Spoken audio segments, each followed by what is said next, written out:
this should be part 2. It's caliente in el casa, or no?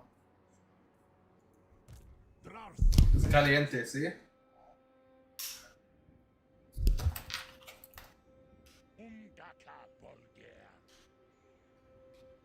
Es más caliente.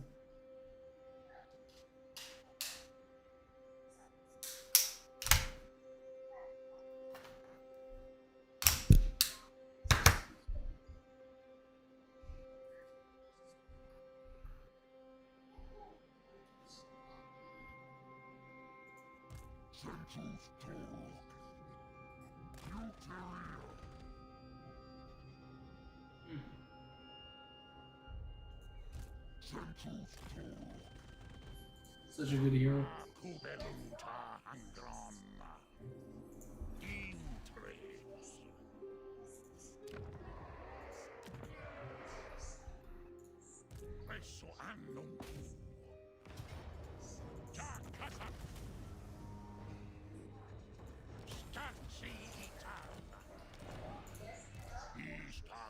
Dude, this stuff is such a good hero. Won't I keep an eye poke you?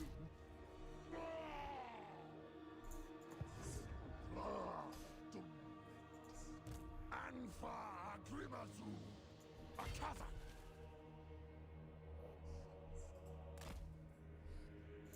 Rog, like look to your guy. This is a Rog. Wow, dude, he's lost 7 settlements. Jesus.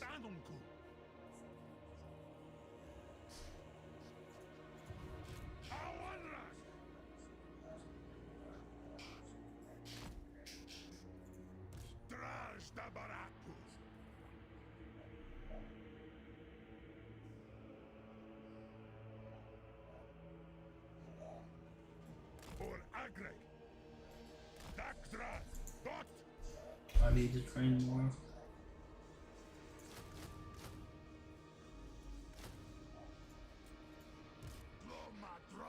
Give me a break, please. I'm more alive.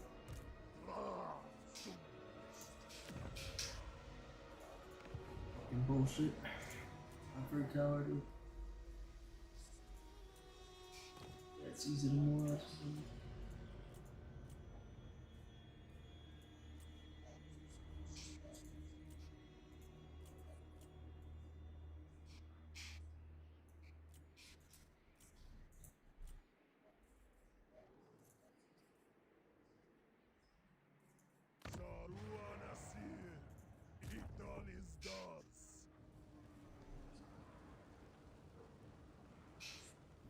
Alright, let's see.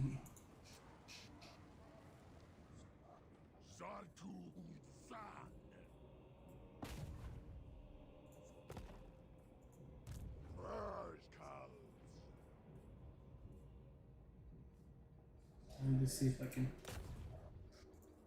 steal check.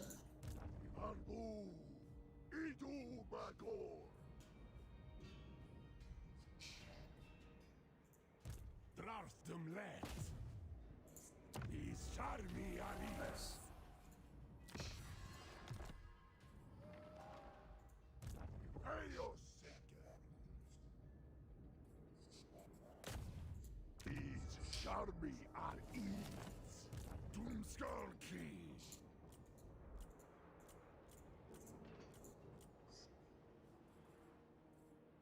Ungra unbak bofitash. Burgit. That's water. Su el Grargi. Doomleth.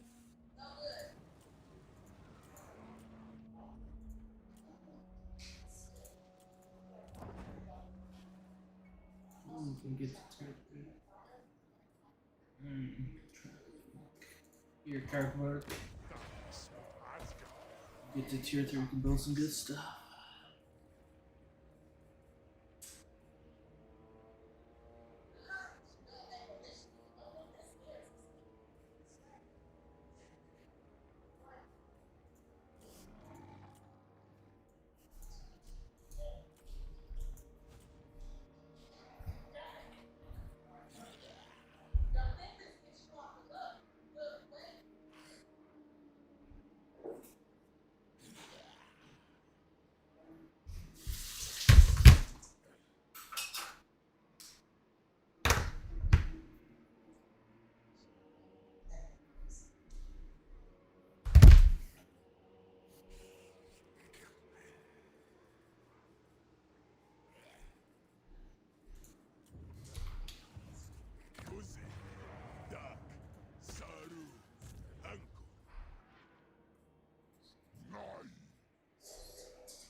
That's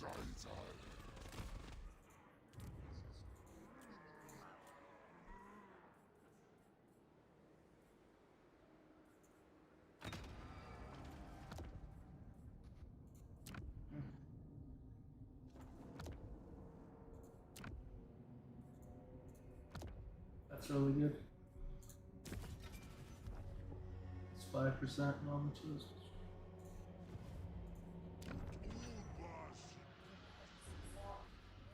I might need to go focus on blunderbuss again.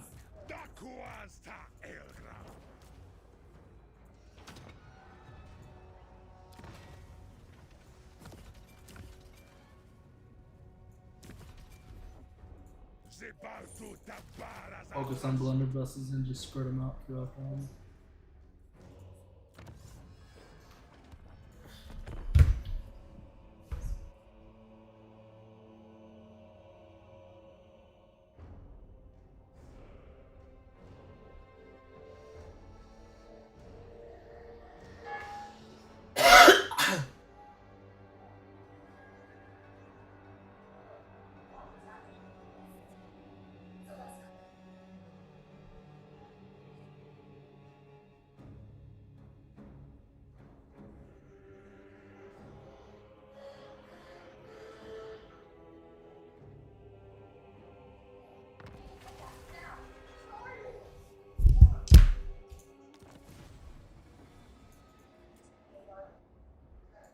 I might get a raw red. Who would red go all the way to red there? Like the juice is not worth this good.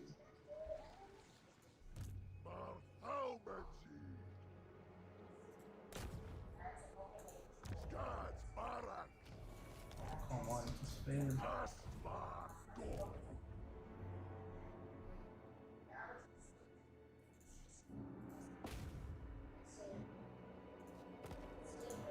The exile serves no master.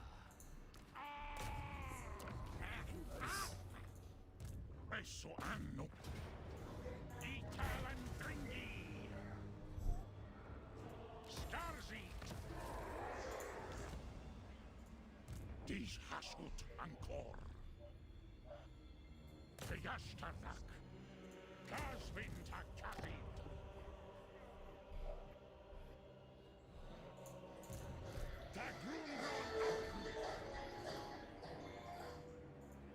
Angva Grimazul.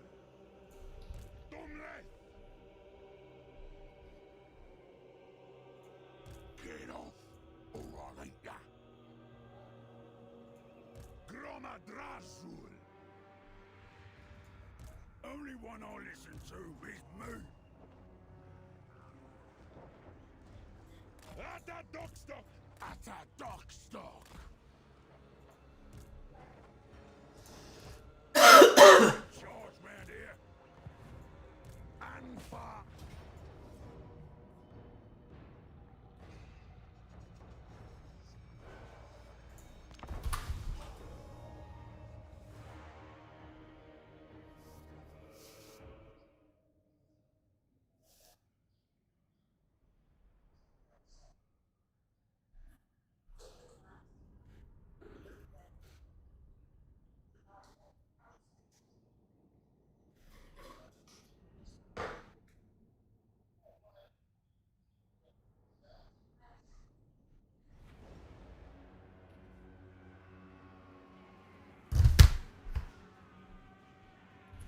Thomancy Anoon too.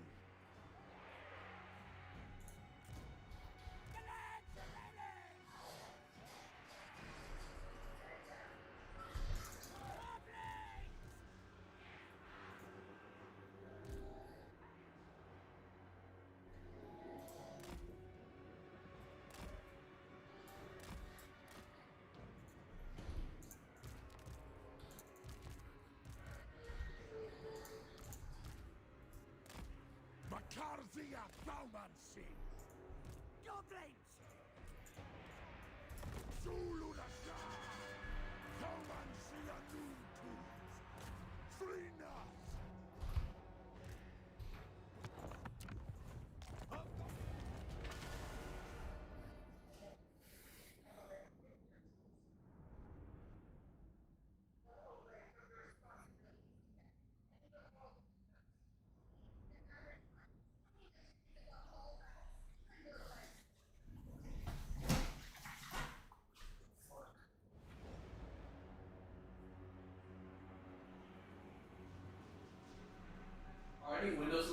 put a major balcony or no?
The same account or different than the same?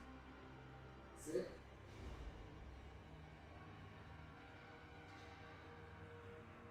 1,000?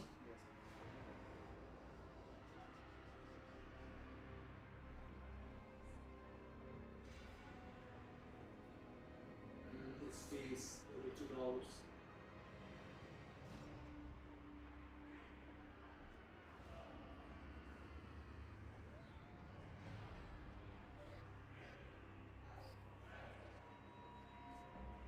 And the total is then okay.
Straight, right?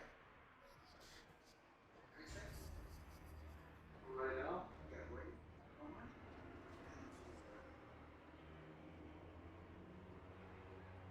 Oh, sorry. What? 22? Yeah. Why?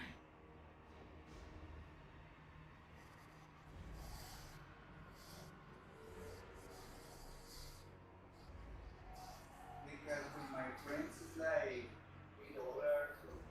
Okay. Ron es set. Esto es lo pago calculated. No quiero the information stuff to run. Oh my Yeah. goodness. Oh wow. Maybe to maybe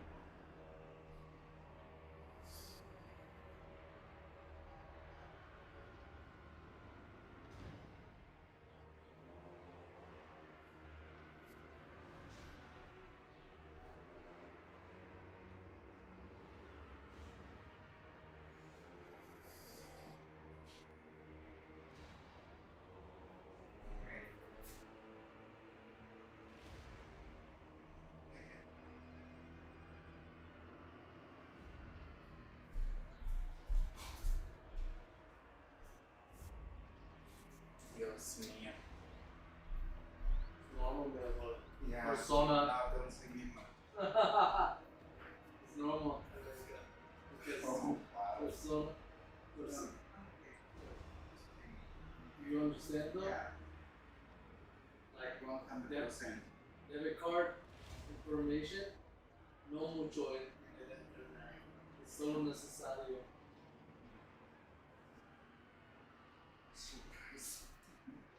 ¿Por qué? No, I should be meaning.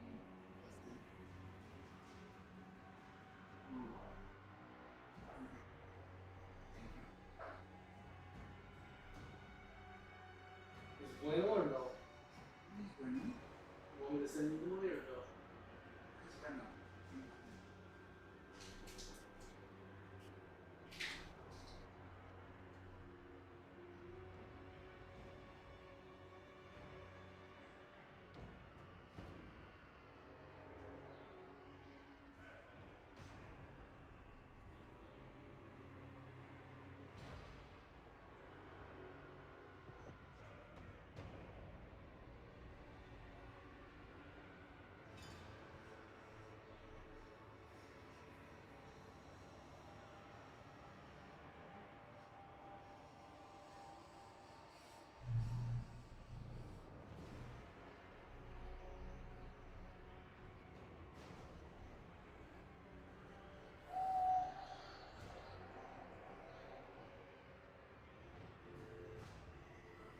Es más seguro para mí, para ti.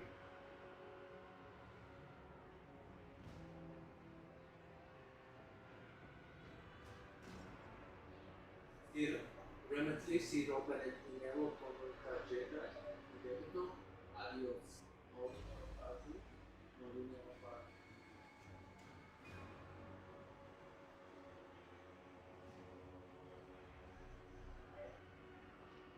Si congelan la cuenta, it's the same like Chase. Personas escuchar, hey, realmente take my money, no pagando nada. Con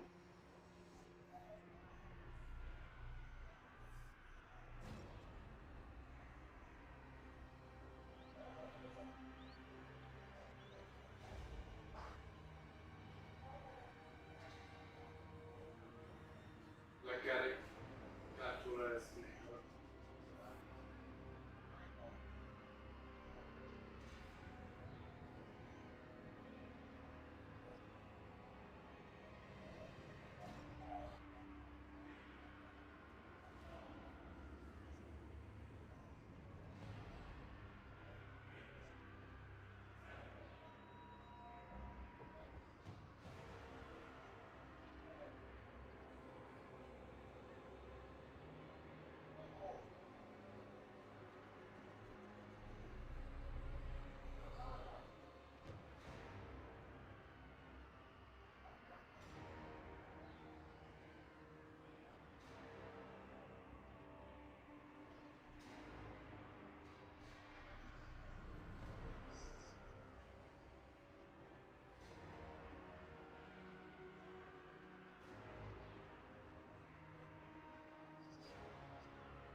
Hey, good luck in your fight.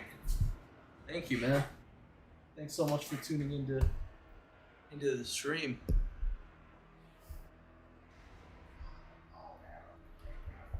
But I don't think I need luck.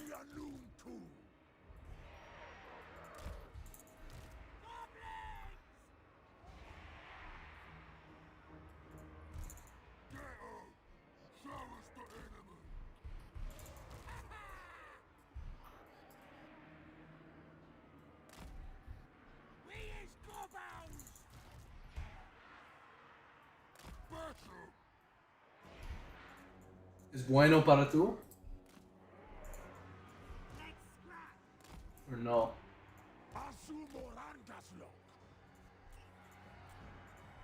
Where's the square?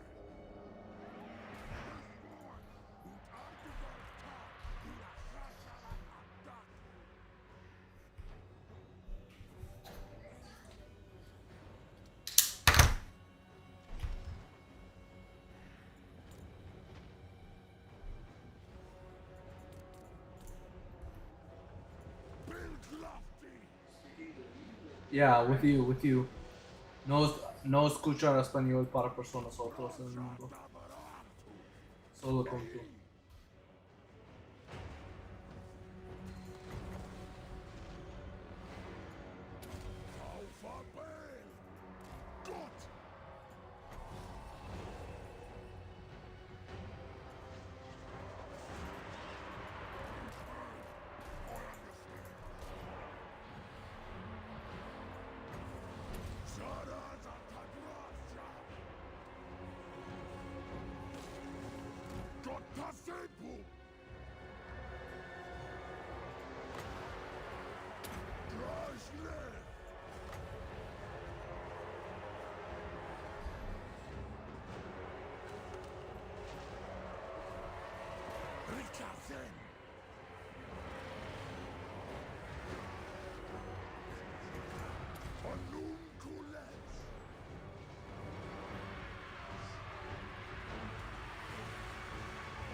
money is what everything. Money is what make your friends jealous, make them evil friends. Money is what make deceitful women. Money is what make a lot of that's why God said don't value material. We should make a lot of out, but at the end, it's checks because he's gonna show you who what real. Mm-hmm.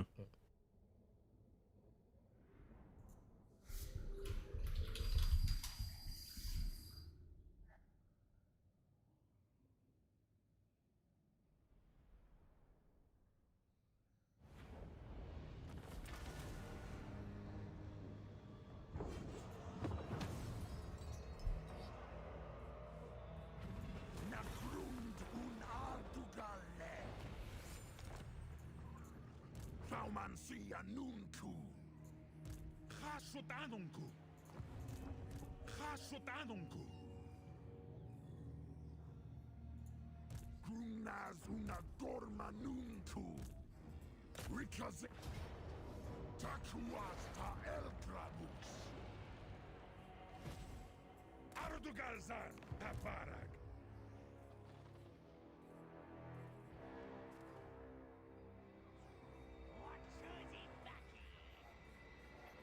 Ida hasudula hasharak. Orula.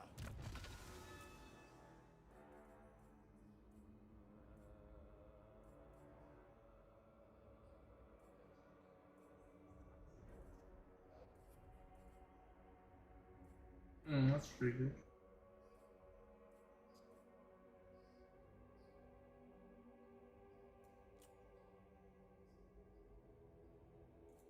Also pretty good.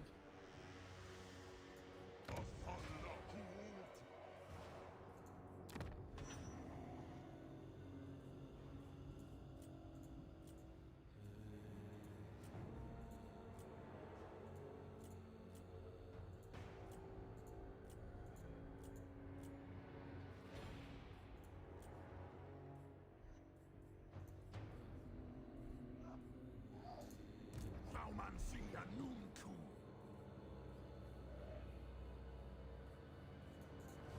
Draftum let. Nah. Awamrag. Draftum let. These shall be our ease.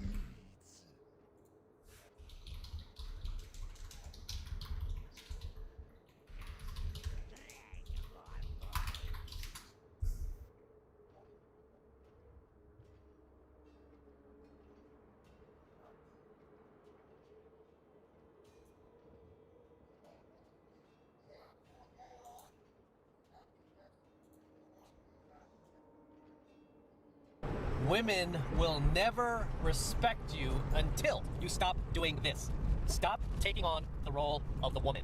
Stop taking on the role of the feminine, and instead start taking on the role of the masculine. Okay? Because too many of you guys who are in these relationships with these girls, even if you're not in a relationship with a girl, you just do this anyway. Whenever you're around females, you automatically take on the role of the woman. Okay? You abandon the role of the man and you start taking on the role of the woman. You start acting submissive. You start acting feminine. You start acting non-threatening. You start lowering your voice tonality. You start lowering your shoulders, right? You stop acting like a man and you stop taking on the role of a man. And women can never respect you when you do this, when you act like a woman, when you essentially steal her role from her, when you take away her ability to act feminine, okay? Because when you act feminine, you are essentially forcing the woman to act masculine. This may have played out in previous relationships of yours when you've done this, when you've taken on the role of the woman. You forced your girl to take on the role of the man, to take the lead in that relationship, to make the decisions for you, to tell you what to do, right? To guide you, to help you. That's not her role, that's your role. And too many guys fall into this trap these days because they've been so brainwashed and so feminized and so indoctrinated by the mainstream media and all these late night talk show hosts telling you to act like a weak-ass beta, telling you to not act like a man, telling you that any behavioral trait that you have that is the least bit masculine is toxic, right? So a lot of you guys have been feminized, and in these relationships, you wonder why your woman gets resentful of you, why she starts poison dripping you, why she starts picking fights with you, throwing hissy fits at you, getting angry with you. The reason why she is doing this is because you are taking away, you're stealing essentially is what you're doing. You're stealing her ability to act like a woman. You're taking away her opportunity to act feminine. And I've mentioned this before, I've dated some pretty hardcore feminists by accident, but I did, right? I met these girls in San Francisco or Los Angeles while I was out gaming. They didn't look like feminists, they were very attractive for the most part, very attractive. And one of them I dated long term. While we were dating and after we were done dating, very, very surprisingly or unsurprisingly, these feminists made comments at me, basically thanking me. They basically said, thank you, Matt. Thank you for our time together. I'll never forget it.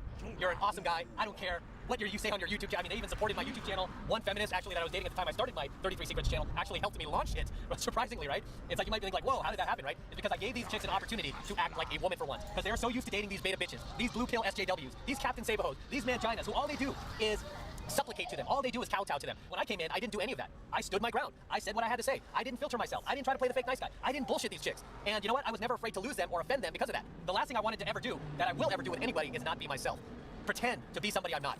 Okay? I'm never gonna do that. I'm always gonna be myself, and I'm always gonna double down on it. I'm gonna double down on all my beliefs. I don't care how offensive some girls may find them. I don't care. I'm just gonna keep doubling down. Because I'm so strong in my frame, and I don't, backstep.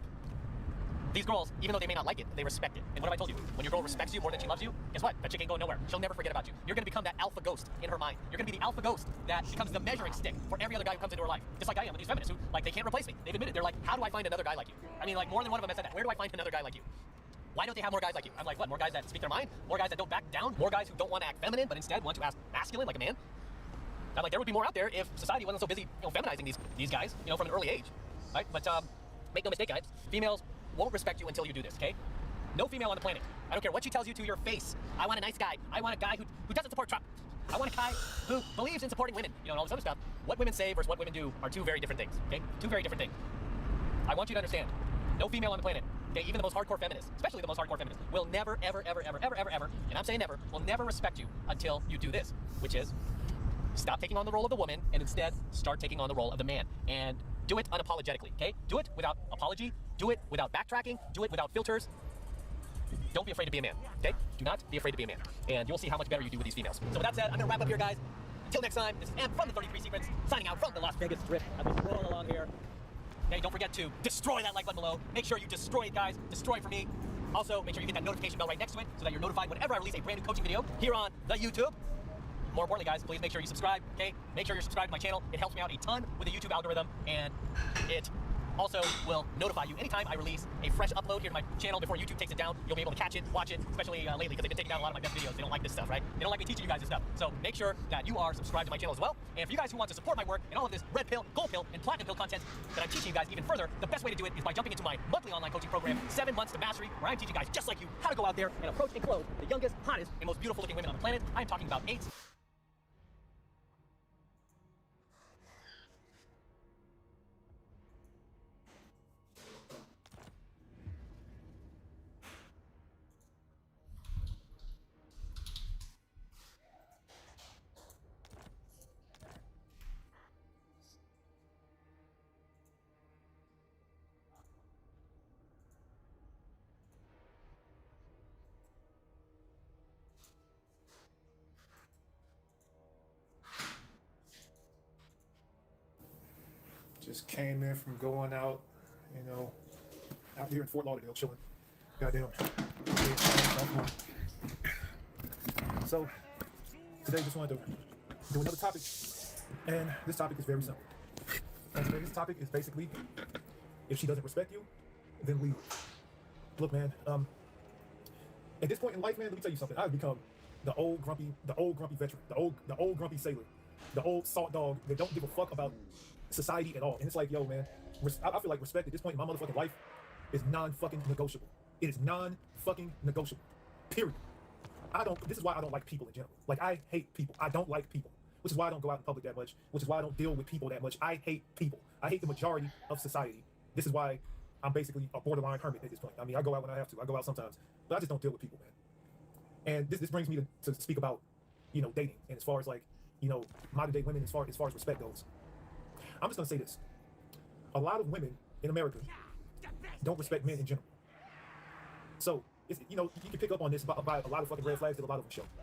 You can pick up on this shit by seeing the amount of male friends that they have, which probably, that means there's a lot of potential dicks for them to have in the future. You can pick up on this by their tone of voice. If they speak in a crass tone of voice, those are usually the type of women that don't respect men in general. I'll tell you, like I've said before, I can't even speak to certain women. I can't even say 2 words to certain women. I can't even bring myself to say hello to certain women.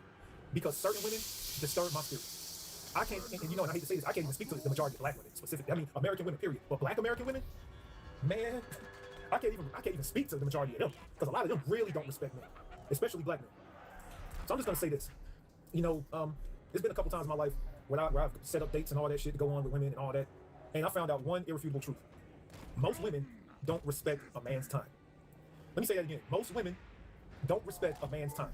I say about 80% of the dates that I've gone on in my lifetime, fucking women would fucking either show up late or they, you know, or they show up late and they always have some type of bullshit excuse. So here's my rule of thumb when it comes to my time. I cherish my time. If a woman doesn't respect my time, let me tell you something. That bitch is gone ASAP.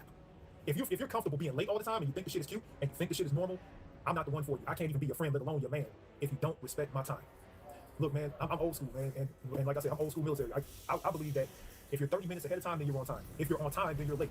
Most fucking women show up at least 30 minutes late. So I'll tell you this, my rule of thumb is this. My rule of thumb is this, man. If a woman doesn't show up within 10 minutes of me arriving, and I have to wait more than 10 minutes, if a bitch doesn't fucking show up within 10 minutes of me being there, if I have to wait beyond 10 minutes, I'm leaving. Period. Like, if you don't show up within 10 minutes of the fucking date, and you out here making, and you making me wait and all that bullshit, let me tell you something. I'm not gonna pay for your fucking drinks. I'm not gonna pay the fucking for your meal. I'm not gonna fucking entertain you. You're not worth my time if you can't show up on time. So that's non-fucking negotiable. If a woman doesn't respect your time, get her the fuck out of here. Because that's a sign of things to come. If a woman is playing mind games with you, then leave. There's a lot of ways that women play mind games, and I've gone through a video speaking about this. Like, if a woman takes forever to answer a text from you, then leave. That means that she doesn't respect you. Because women will be like, oh, I had my phone turned off. Oh, well, you know, well, this was going on and that was going on. If you text a woman and it takes more than a day, hell, I'll be lenient. I'll give a bitch 2 days. If it takes more than 2 days to respond to me, I'm like, hey, you know, get the fuck out of my phone. Get the fuck on. Because women have their phone next to them all the time. They have it next to them all the time. And they know that you fucking texted them. They know that you called. They just don't respect you enough to fucking answer the text. They just don't respect you enough to answer the call, if you know, right when you fucking call it. You know, I know women have shit to do. You know, I know that they got a schedule of their own and all that shit. But if I have to wait more than 2 days, if I have to wait more than 48 hours for you to respond to me, then I can't fuck with you. I can't fuck with you at all. So if you show up late, I can't fuck with you. If you goddamn take more than 48 hours to respond to my goddamn call or my text, I can't fuck with you. And if you want to motherfucking be out here, you know, trying to make motherfuckers jealous, then I can't fuck with you. You know when goddamn women talk about, oh, you know, they talk about their male friends in front of your face. Oh, so-and-so is such a kind guy. And, oh, he's so cool, and this, that, and the third. That means she doesn't respect you either. And she's always talking about a male coworker or a male friend or anything like that, and she's speaking about this motherfucker like he's just the shit. She doesn't respect him. She secretly wants to fuck him. So with that shit being said, if she's like that, get her the fuck out of here. If she's comfortable talking about the amount of dicks that she's on, or talking about, you know, the type of sex she had with another guy, she doesn't respect you, get the fuck out of here. I'm telling you, man, a lot of y'all fellas gotta see this shit because y'all don't fucking see it because, oh, she's beautiful, oh man, she's so fucking sexy, blah, blah, or pussy good or whatever. Y'all gotta stop fucking letting that pussy cloud your judgment, man. Like, real talk. I mean, fuck. I mean, like, straight up, if a woman is on that bullshit, and then on top of that, if a woman is constantly digging in your pockets, constantly trying to get money about you, and she doesn't fucking provide anything in return, she doesn't respect you. You know, if the first things out her mouth are, what can you do for me, or can you buy me this, or can you buy me that, or can you pay a bill, or can you get that fucking shit, and she doesn't cook you a meal, she doesn't motherfucking do anything feminine on her end as a woman to motherfucking replicate that respect. If she doesn't do any of that, she doesn't respect you, you need to get her the fuck out of there, she's a gold digger. I'm really starting to lose hope, man. I'm really starting to lose hope in this new generation of women coming out. I was watching the BET Awards the other night, and I seen the most ghetto, hooker-looking, prostitute-looking ass women I've ever seen in my life. This is what women have turned into now, man. I could get, you know, they got more fucking tattoos than a fucking ex-con. And they're way more comfortable talking about the amount of dicks they had in their life than they've ever been. And I'm like, and then you wonder why goddamn men are getting on planes and just leaving. Yo, I want to leave this country so fucking bad, man. You don't understand how bad I want to leave this country. Every time I leave this country, I automatically want to just fucking stay gone. You know, like real shit, I've had my passport forever, man. I've been to over 24 fucking countries. And let me tell you something, I'm just happy to be on the motherfucking plane. I'm just happy just to be getting up out of here because America is looking like modern day Sodom and Gomorrah at this point. It's like no motherfucking hope. It's like no fucking hope at all. And I'm talking about society in general. I ain't just talking about the women. But it's like America's turning into a fucking third world country. I mean, it's getting bad over here, man. It's getting real fucking bad. Our currency is at an all-time low. Motherfucking, you know, dating is just fucking ridiculous, man. Women just got their hand out like this as soon as you meet them. And then they ain't got nothing to bring. They ain't got nothing to offer. They're not in their fucking divine feminine energy at all. A lot of them are haughty as hell. A lot of them are motherfucking manly acting as hell. I don't even want to have sex with 90% of these women out here because of how they carry themselves. Some of y'all dudes just be out here fucking anything. Let me tell you something.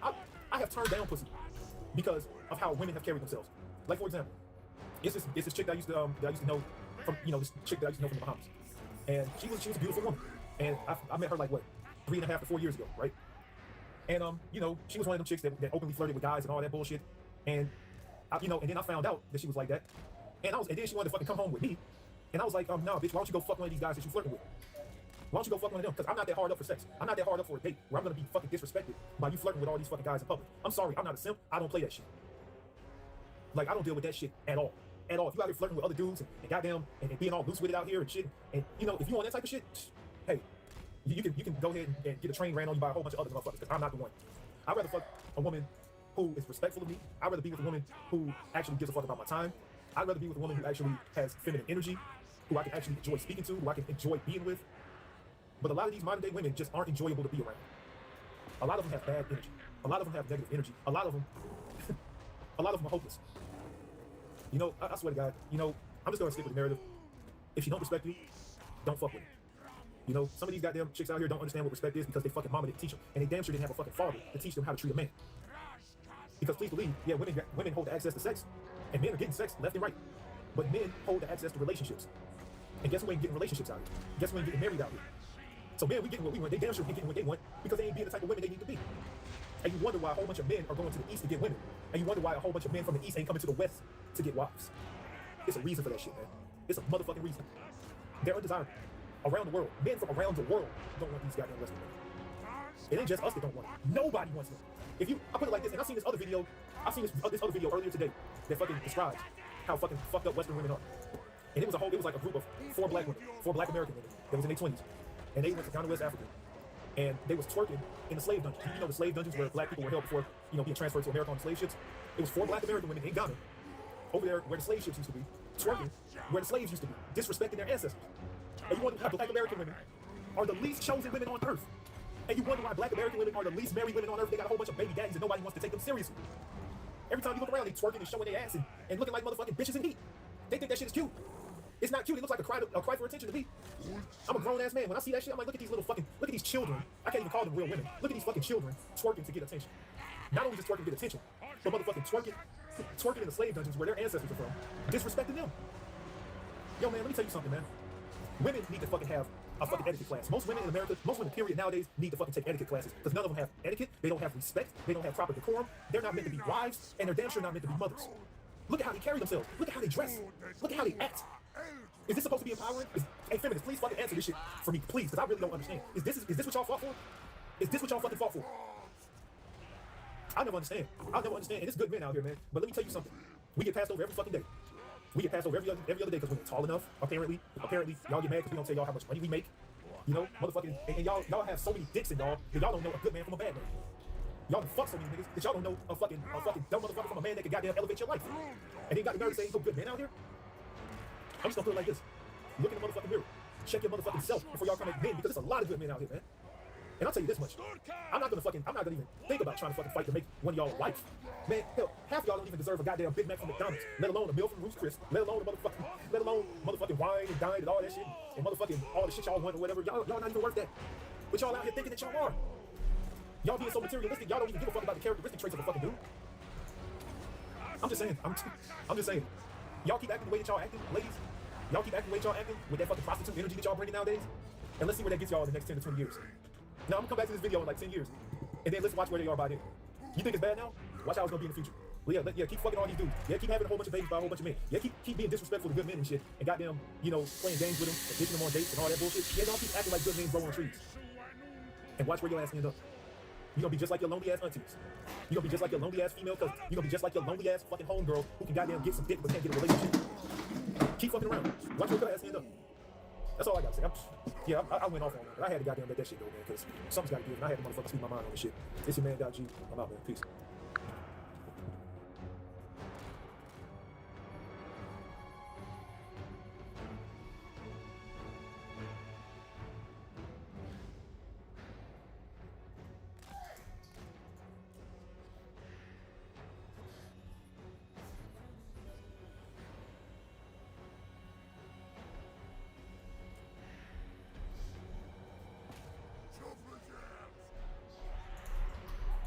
Astragoth!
You need anything else?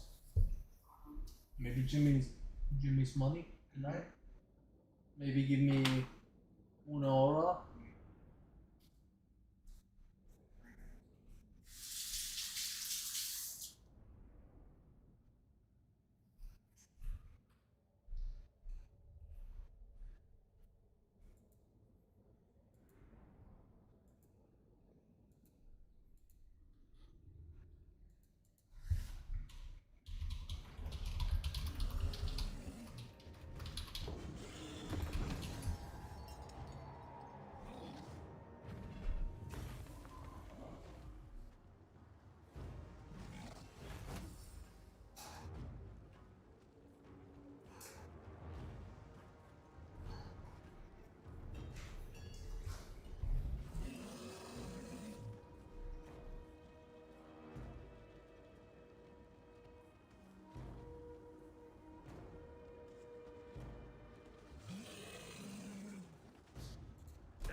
Astragoth Zolahu.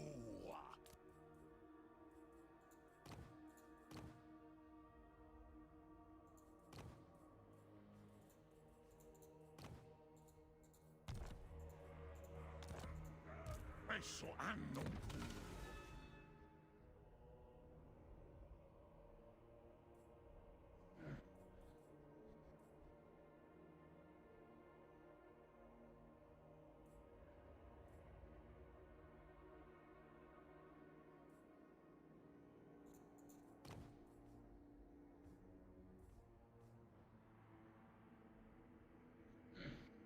Hey, hello there, Athena Cole. Thank you so much for checking out the stream.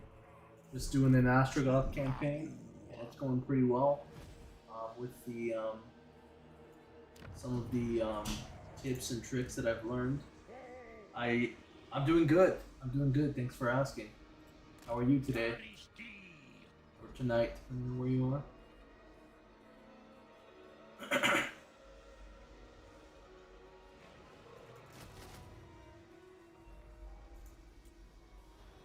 Yeah, I just got a long victory with Drazowith the Ashen.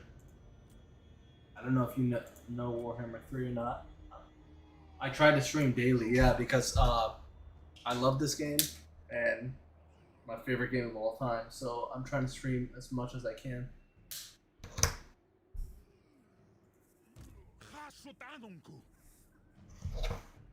Yeah. How about you? Do you play this game or do you play other games? I used to play DVD, but I haven't been playing DVD as much. I don't think it's that fun.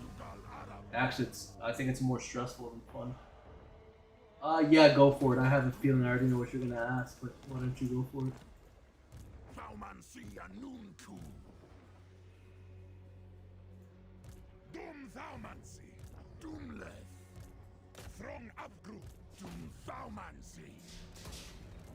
Why you don't put panels on your stream? That's a good question.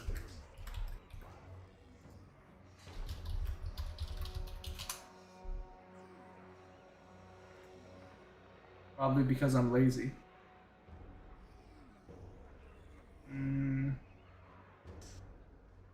I just haven't gotten around to it.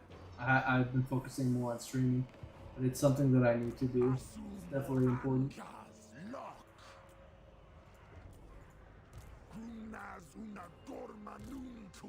I should definitely do it because it does make the stream look more professional. So the answer I'm going to give is because I'm lazy.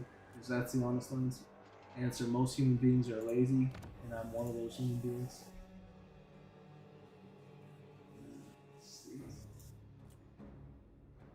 I actually have gold. That's rare.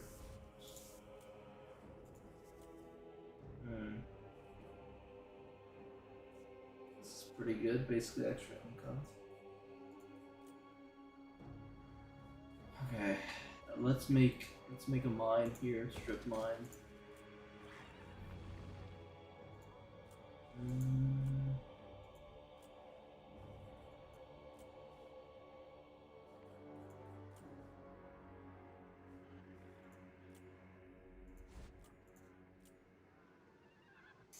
Let's see. You like DBD? Yeah, I'm taking a break from DBD because it's been too stressful. I might play it later, but I feel like DBD, like people are so sweaty, like they want the win so bad that they'll it almost ruins the point of the game because they play basically like they play like their family's been kidnapped. If they don't win the game, then their family's gonna die. Like, it's actually crazy how much people like the whole like comms, and that's the other thing with DVD. If you want to have a good time in DVD, you have to have friends, because if you play with random people, it's just not fun. You're gonna lose too much, and it's just gonna get annoying.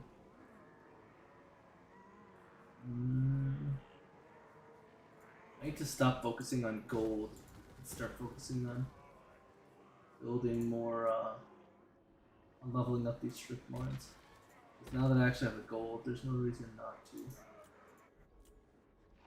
Yeah, but I'll get around to putting panels on my stream. It may just take me a while.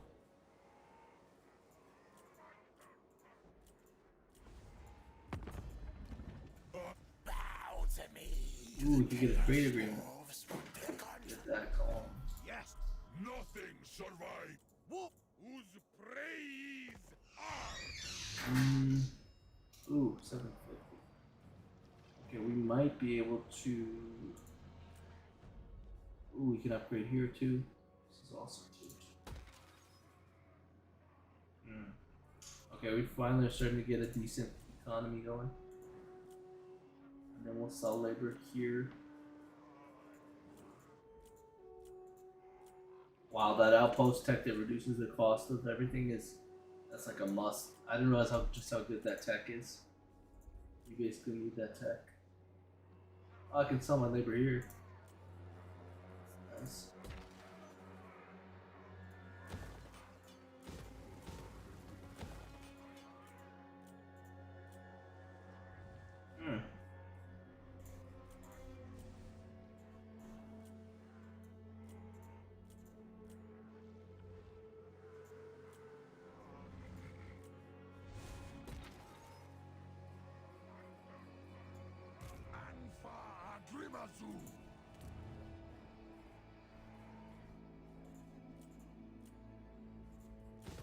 Okay, I definitely want to build that. The jump from 1 to 0 is pretty nice. Alright, let's see. Outposts.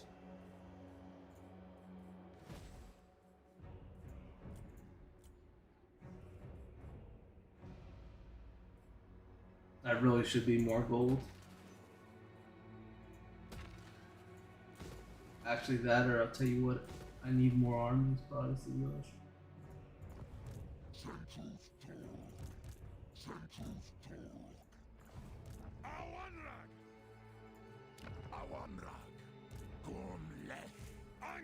Yeah, I need more.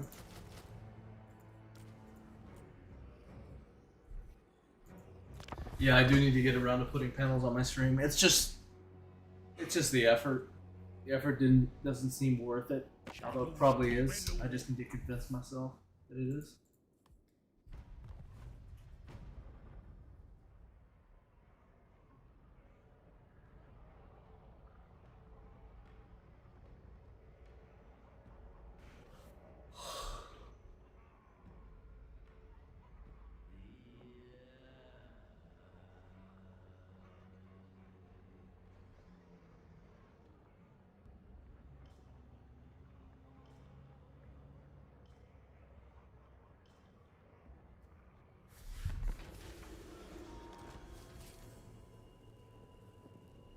Can't just build a bigger UAZ, like such a as lows require an entirely different chassis altogether. Ooh, okay, that's nice. 20 plus 20% physical resistance.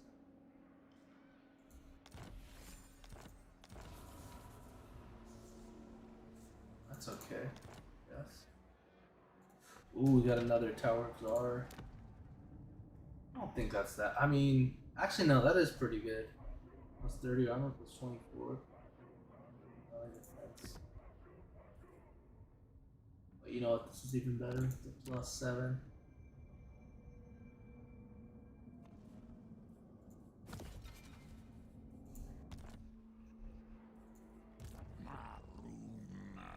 Alright.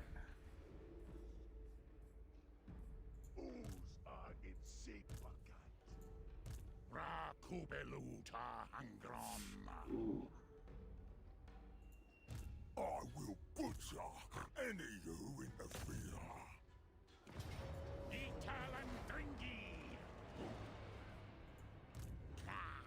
Gordas Boxstabs. Gizai. Movemos cars. Drarstum let. Skats paras.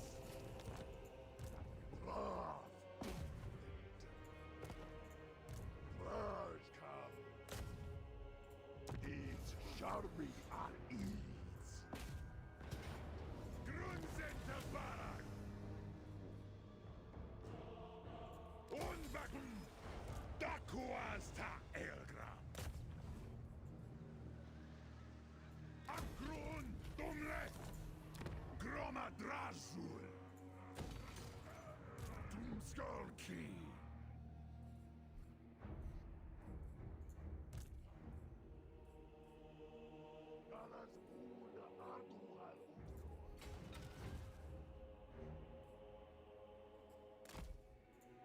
Makazia Thaumansi. Afsepusan Sominu. Stroll Hari. Usa Jesus Rink. Giras dis Tassit. Aula de Fasma.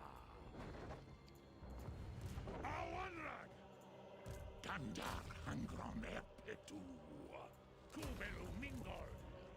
Ishtak Achtal Vanturas. Oh, that's pretty good. Some nice benefits. Good income.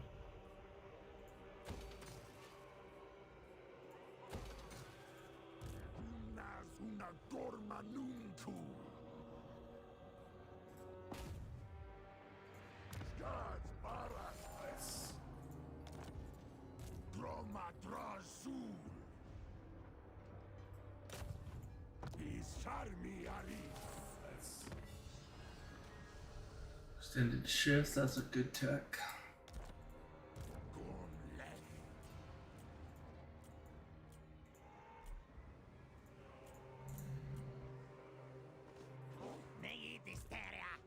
Need Gordas in my army.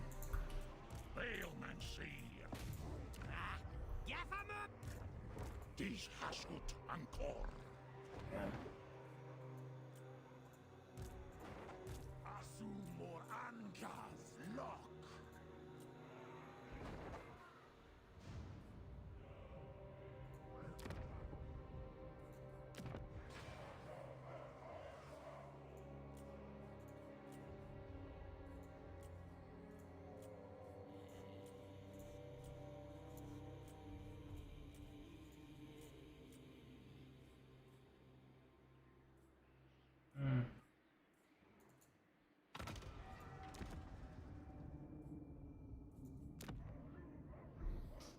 Winds of Magic or Armors of just not a bad ability.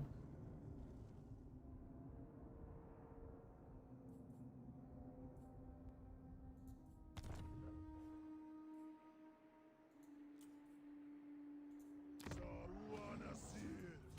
Hikon is das.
That's pretty good.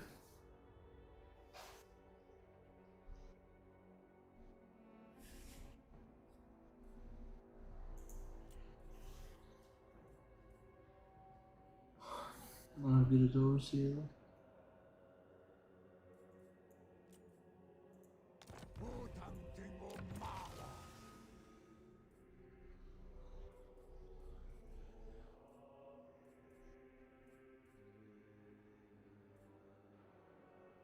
That's 877 gold. Get down to. I basically just save 100 gold. That's not much.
Okay, that gives good recruit rank. Plus 2 recruit rank for all units.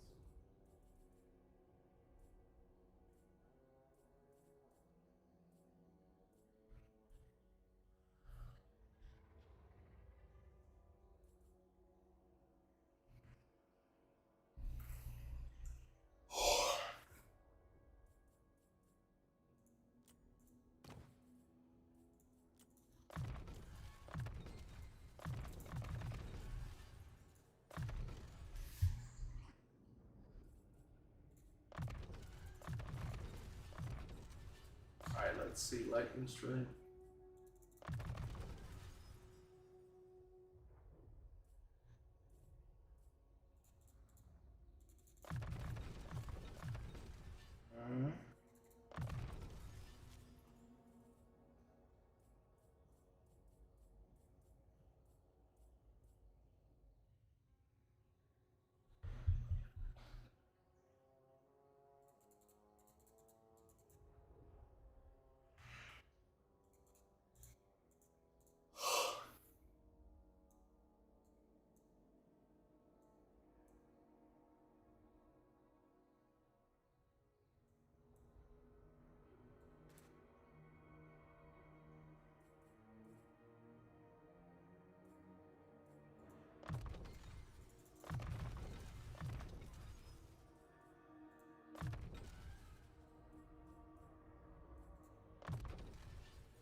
Trajitu.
Saumancy.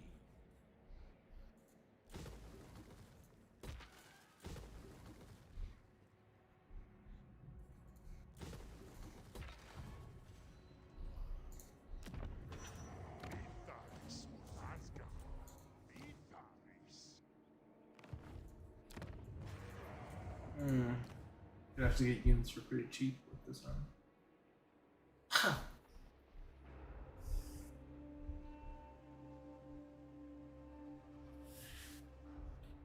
Very cheap for a crew.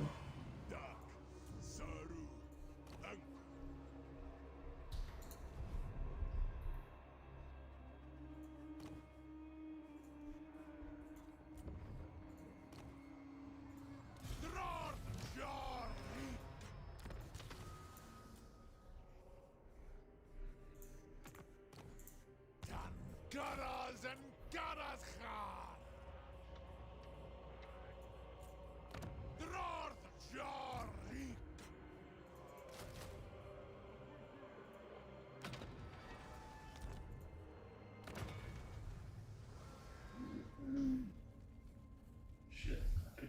setup. Could add minus 40% recruitment cost.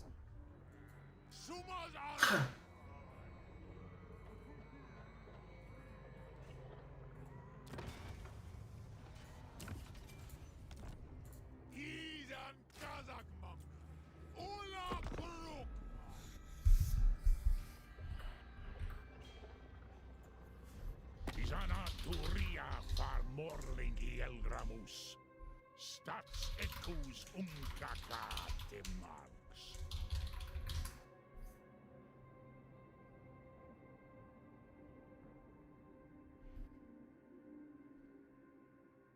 Oh shit, Tamarcon.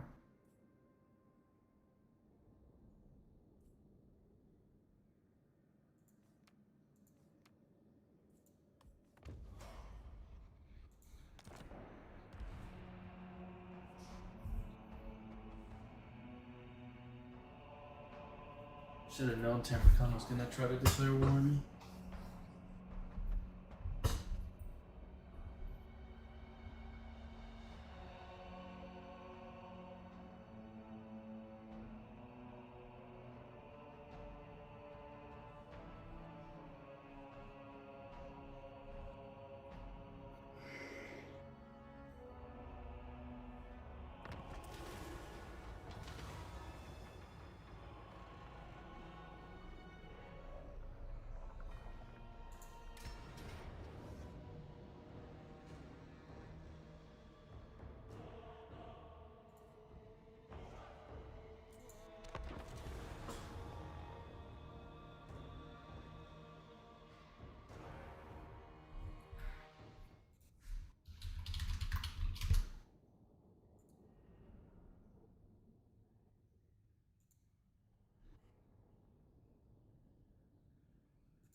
Kazak Bakus.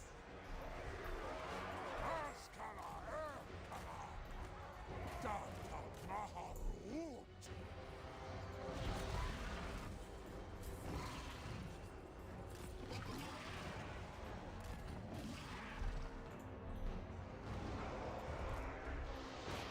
Grafjan. Fessa El Gramus.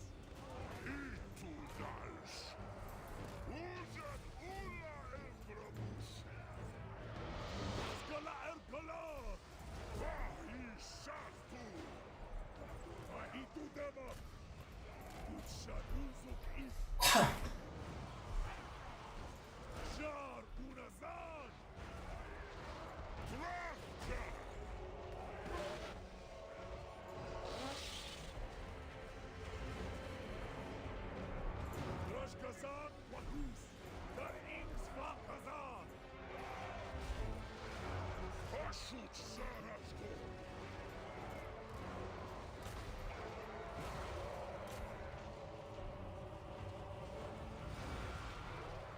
Olabrik, Azka. Mahito Damak.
Coming up on Takedown with Chris Hansen. Gotcha. In Livingston Parish, Louisiana, this man is not going to like my tour of the Sting House. Why don't I show you around? Have a seat right there. What's happening? What's going on? I don't know, you tell me. That's because I know all about his criminal past. Well, I'm a little spooked right now. You want to know why? Why? Because I think you've done this before. Tell me about it. No, I'm not going to tell you about it. Well, I don't then- need to sit here and tell you about it. No. Well, you do.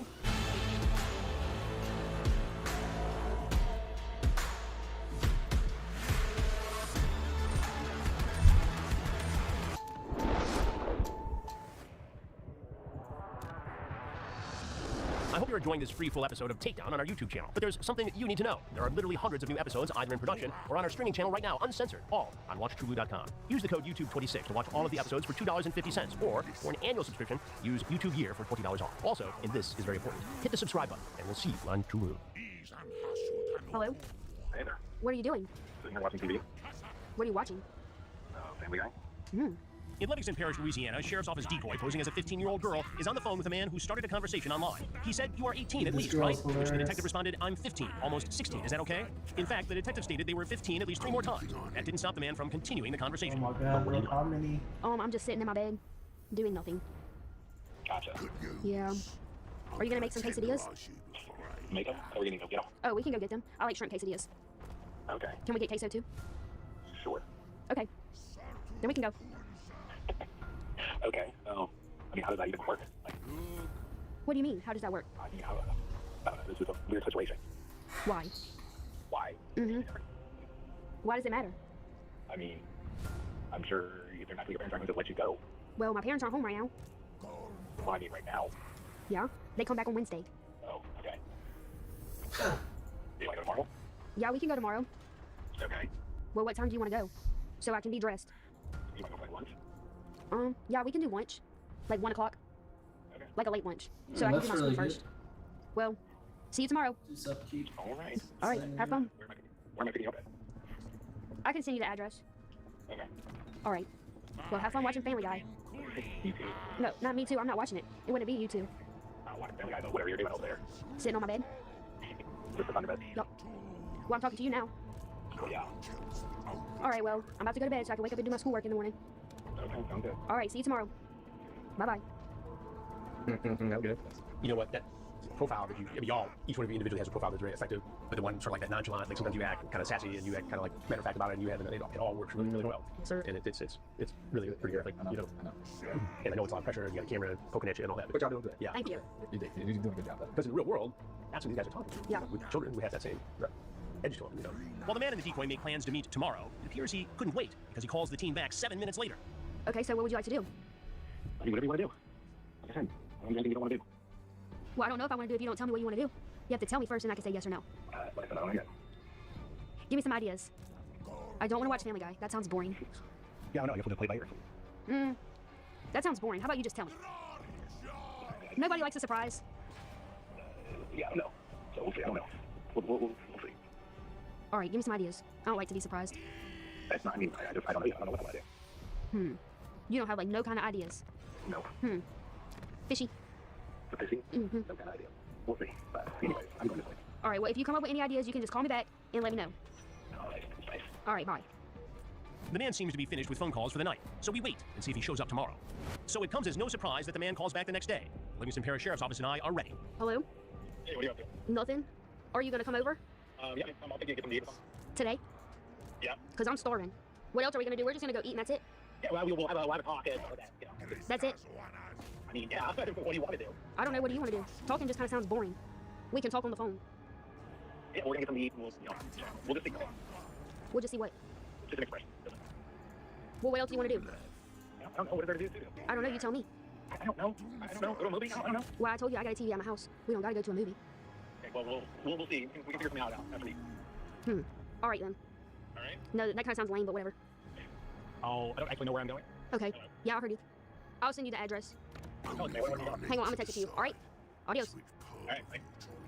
I get more details from the detective about the online chats. And how old did you tell 15. 15. Yeah, So he knows he's talking to 15. He's trying to pretty this up and make it Well, at first he thought I was joking with him, so he thought I was being sarcastic. When I told him I was 15, almost 16, and he's like, okay, so you're 18, right? I said, no, yeah, it's mid almost 16. I told you. Right. So I told him that like 3 or 4 times before. And then I think you had, what, 2 phone calls with him last night? Yeah.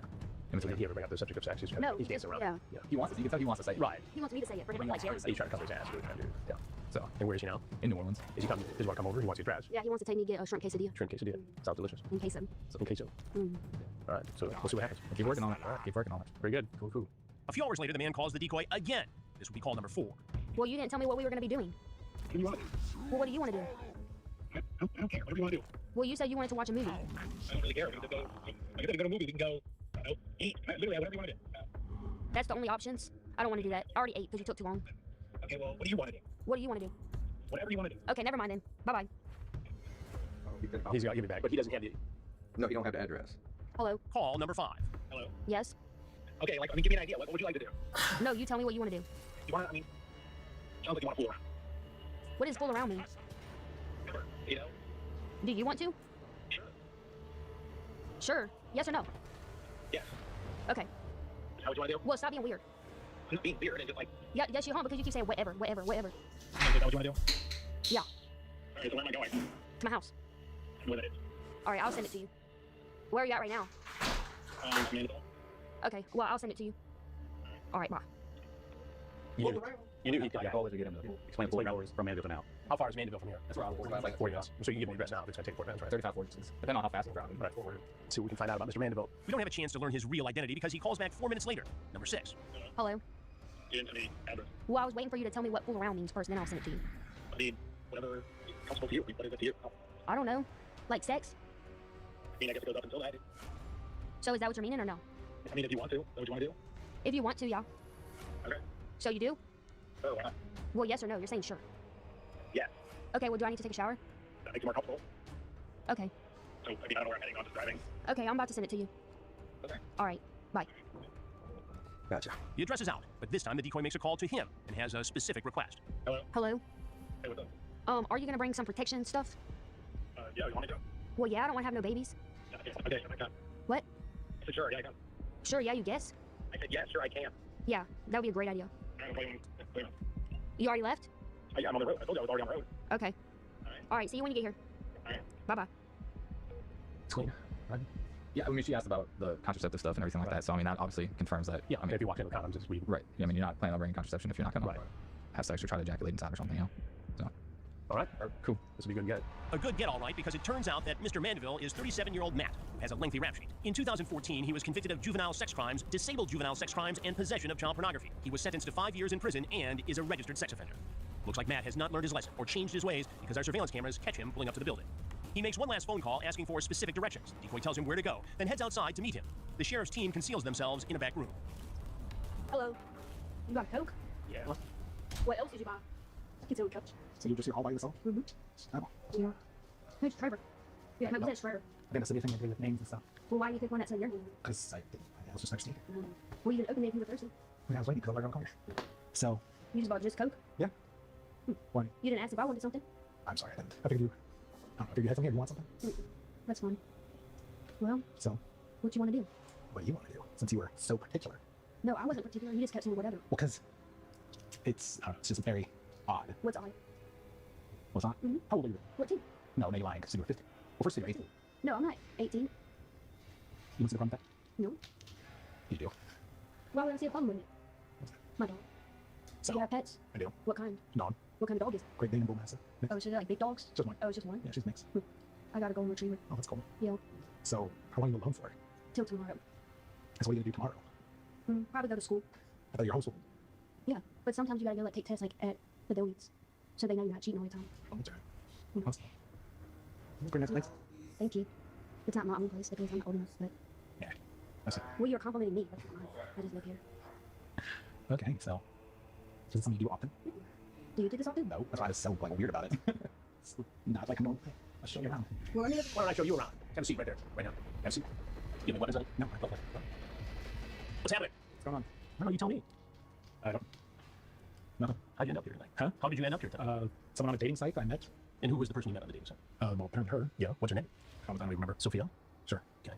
And how old did Sophia say she was? Oh, 18. 18. Yeah. Okay. She actually said that she was much younger. Well, no, on the site she said she was 18. Well, When she I had spoke to be 18 to get on the site allegedly, but then she told me. And when I spoke to her, she said she was 18. That's not true. Yes, it is. It's in the text. And then she said she wasn't. And then I said, "Are you serious?" And she said, "Oh, it was a joke." Then she came back and said it again. And I said, "I can't talk." Okay, but then you kept calling back. Yeah, because it was very weird and like I just had a weird vibe to it. Yeah. And what made it feel like a weird vibe to you? Just the whole thing. Everything about this was weird. Then why did you come over? To clear any air because I didn't know if she felt like some kind of way about anything. Right. Some kind of way like what? Explain that to me. I don't know. It was just a weird. Why come over then? You seem pretty eager on the phone. On the phone, she had to basically coerce me to say something just so I could, get more of the conversation. Were you suspicious about all this? Yes, 100%. That's why I didn't like that someone who claimed they were underage had my information out there when met under false pretenses. False pretenses. Yes. Like I thought I was just meeting someone on a dating site. Okay. And what's your name? Matt. Matt. And how old are you, Matt? It's irrelevant. I mean, I'm not this. Well, it is. It's no, because like, I didn't say anything sexual to her. I got basically coerced to pull out to say just enough to keep the conversation going so I could try to find out what this person who allegedly has my information. Right. What do you mean when you say she has your information? She's got my phone number. There was like, well, she has your phone number because you called her. Because on a dating site where I thought she was 18 years old, she exchanged numbers. She said she was 15. Not on the dating site and not when we first spoke. No, she didn't. It's ultimately, she said she was 15. No, you can go back and forth about this all the time. Yeah, and what did I say then? I said, I can't talk to you. Okay, then why did you continue? You kept calling back because calling back. And not like, because I don't know if did you bring condoms? No. You said you were. Yeah, again, I said you must opt for condoms. All I did was say. What does that mean? If somebody tells you she's 15, I said and then says the bare minimum. I get what you're saying, but all I said was the bare minimum to progress so I could see what was going on with this person who had their end of a conversation that I don't know what the heck they're going to do. I didn't say anything sexual. I didn't say I was going to have sex with anyone or do anything sexual. Okay. Only when basically coerced, and it was very odd that she was like particularly trying to get me to say something. So, but here's the point, man. Given all that, given all your suspicions, why did you drive over here? Where'd you come from tonight? New Orleans? No, I was over across the lake already. Across the lake already. So, what were you doing when you first started chatting? When we first started chatting, it was just at home. We were on dating sites. And where is home? At home? Across the lake. Across the lake. What town? I'm not telling you where I live. Okay, I'm gonna find it all. That's fine. You can, but I didn't say anything sexual. Well, you did because I heard it. What did I say? You said you were gonna have sex, and then she asked you to bring condoms. Basically, once it was like drug out, because when I said no, what did she say? She said, "Well, I don't want to do this," and hung up. Okay, why are you here? Because this person that I don't know how she's reacting has a weird conversation that was very uncomfortable, and I don't know what she's gonna do. I don't know why, given all that, if you're telling me the truth, you wouldn't even show up here. Why mess with it? Because it's. I mean, wanted to come over and find a place to drink a Coca-Cola? No, don't act like that. Because I don't know what this person can do or say or that, so I wanted to just clear any air, close this down, and then that's it. Yeah, but you could have done that over the phone, man. Yeah, yes, but it's not as it was. Again, when it got left, it let me kind of spooked. So. A little spooked. Yeah. Well, I'm a little spooked right now. You want to know why? Why? Because I think you've done this before. No. You have a criminal history. I do, but not. It's a totally unrelated thing with this, and no, I have not. What's your criminal history for? I'm not going to talk to you about all this. I don't care what you say. Okay, you can go look that, but it appears to be child pornography and inappropriate. That's a whole out of context thing from the actual situation. All right, well, tell me about it. No, I'm not going to tell you about it. I don't need to sit here and tell you about it. No. Well, you do, because otherwise I won't understand what it was. I don't need you you look to at records, it looks like that's fine. And I understand child pornography. And listen, I understand somebody assaulting a child. Yeah, but that's not what happened. You did 4 years. Yes. How did that go in Hunt? 4 years in Hunt. I'm not going to talk. As somebody who had child porn and abused a child. It was fun. You know what? There's something you need to know before you go. I'm Chris Hansen. Okay. And we do a series of stories called Takedown. Okay. Where we investigate men who try to have sexual relations with I was not trying to. Never was. Never said I was going to. Never intended to. Never did any of that. That's not what happened. Okay, but you did it before. No, that's again totally out of context on this. What's out of context? Child pornography charges. It's not. It was not like that. It was 13 years ago. It was not. Well, tell me what it was then. Put it in the context for me. I'm not going to talk about this. Because you see how this looks. Right? I understand that, but again, do you not like see how awkward that was? The whole conversation. Yeah, it's awkward because you were coming over here to have sex with. No, I was not coming over here. You said sex in the conversation. You said you're going to pick up condoms, and I'm guessing you're lying to me and you have them in the car. No, I don't. There's no condoms in the car. No. There's no condoms in your pocket. No. You could see why I felt like we would be suspicious of you based upon your criminal history. Yes, and I get that, and that's why I'm hyper awkward and worried about some conversation being taken out of context. So I wanted to close the book on things, and that's it. But here is the best way to close the book on things, which would have been, I'm not coming over, don't call me ever again, I'm not having sex with a 15-year-old. Yes, never showed up here, but you showed up, Matt. You showed up. Not to have sex with her, clearly in my conversation, I said... You play Monopoly? What are you going to do? You want to show me around the house? You're right. What did I say first? First, I just wanted to go eat and talk in a public place where I could clear the air and end this. But your person who continually, would push and push and push in a particular way to get certain things said that I didn't even say. Only once I hung up and I felt like, okay, well, I don't know what this person's going to do. And that was it. Man, what do you do for a living? Huh? What do you do? I was about to start a new job in California. In California, doing what? Project management. What kind of a project? For construction. Construction. I'm not going to keep talking. I don't want to talk anymore. So. All right. Well, as I told you, I'm Chris Hansen, and we do stories on men who try to sexually exploit children. I'm not trying to do that. Never wasn't going to. But you can see why your criminal history. I can see why it would. So yes, I can see why it would look bad, which is why I'm hyper, weird about any conversations that could be construed, and that's why I wanted to close the book. And as I said, you said you're under 18. I can't talk to you. And it was only when I had a weird vibe, I was like, I don't know what this person's going to say. You know what it sounds like to me? I know. You can say that. You were going to probe this, and get here, and try to have sex with her without establishing any kind of an evidentiary trail. You can say that, but that's not what's going on. Okay. But it still defies logic that you would show up here. Yes, it was a bad choice to show up here for sure. And you see how this looks. Yes, and I agree. Okay. But again, as I said in text, I said, under 18, I can't talk to you. But you continue talking. You could have not called back. Yes. When she told you, okay, fine, bye. Do you not know? Okay. You call back and do you not know what it's like when people take conversations and then they can go run and say this person did this or that or this or the other? But here's the thing: had you never called her back, you and I wouldn't be having this conversation. But I never called her back. I have no idea what she could go or do or say out there, and I have no idea. So what were you gonna do? Tell her to never talk about it again? No, I was just gonna see how she was feeling about everything. Then I was gonna leave. Yeah, just gonna have your Coca-Cola and say. Yeah, it is possible to do that. Yes, it is possible. It is. We're gonna take that again. No, she said no. I preferred to be in a public place where you could clear the air in public. But, yeah, but you didn't. You came here to a private place. That's because that was the only option given. All right. Well, Matt, there's something else you need to know, and that is Sheriff Jason R. here in Livingston Parish and his team are gonna want to take it from here. Okay. Is there anything else you want to tell people? No, I had no intention of having sex with her. I had no intention of doing anything like that. That's not what was gonna go on. Stand up. What's your biggest regret tonight, Matt? No, just all of it. all of it. But Matt's intentions are very clear when Captain Bowden searches his pockets. Oh, there's the condoms you said you didn't have. Yeah, I wasn't confident. Well, why was that? Did you not think we'd find out? Yeah, again, whatever. So, I'm not going to complain right now. And so I had no intention of having sex with her. Did you buy those tonight? On the way over here. Man? I'm not talking so. Well, we're going to pull the videotape of the purchase of the security camera, so you might as well tell us. That's fine. Okay. Under the watchful eye of Sheriff Jason Ard, Matt is taken away to the parish jail. We'll be going through Matt's criminal history in more detail, but it appears this is not his first time down this road. And as you can see, that's just one of probably many lies that he told me during that conversation. But we will get to the truth. Matt is being charged with indecent behavior with a juvenile, computer-aided solicitation of a minor, failure to register as a sex offender, and unlawful access or use of social media. We'll keep you posted on the case against him. Sheriff Ard was in the sting house with us, watching and listening to every word and lie that came out of Matt's mouth. Sheriff, how do you describe what you just witnessed? This man comes over here, knowing that he was talking to a 15-year-old girl, and given his criminal history. I just cannot get over how he becomes the victim so quick.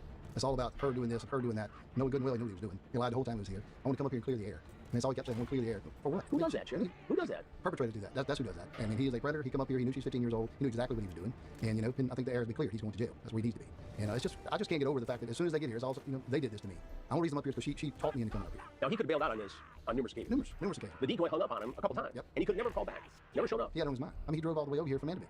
I mean, that's not just 10 minutes down the road. He had a 30 to 45 minute drive to get here. What was the impression you got when he was sitting on that couch talking to your decoy? He knew exactly what he was doing when he got up here. He asked her the questions, had a conversation with her, and he was going to do whatever she allowed him to do, or going to do whatever he wanted to do. Either way, very scary that you get in these situations, and thank God it is a decoy. It's not actually a 14-year-old girl or a 15-year-old girl where he would have, came here and something would happen. He did time in the Louisiana prison system. He did time. He knew what he was doing. He knew when he got up here. He didn't run out the door. He made himself comfortable, kicked his feet up, and just like he was at his own place. He was a registered sex offender. Registered sex offender, has done this. He knew better than this, and he's still doing it. This guy has done time for this. I'm very proud of the work that the team did to get him here and be able to put him back in jail and behind bars where he needs to be. Because how many other victims may be out there that he's already met up with, maybe had sex with? No telling what he's done. Coming over here hoping to have sex with a 15-year-old girl after you've already did time in prison for that says a lot about who you are. He had absolutely intentions when he came here.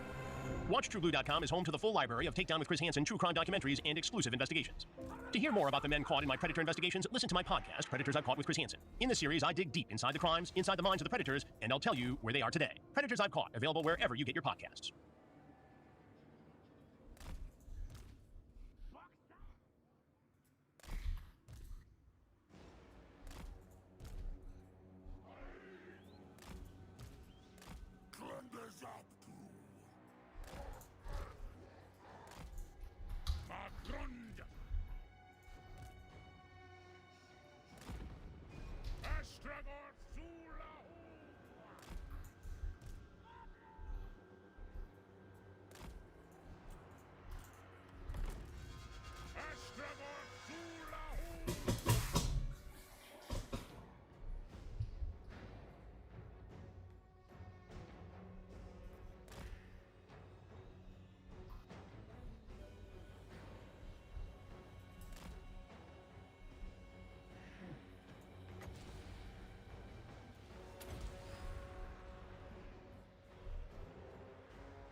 That's really good.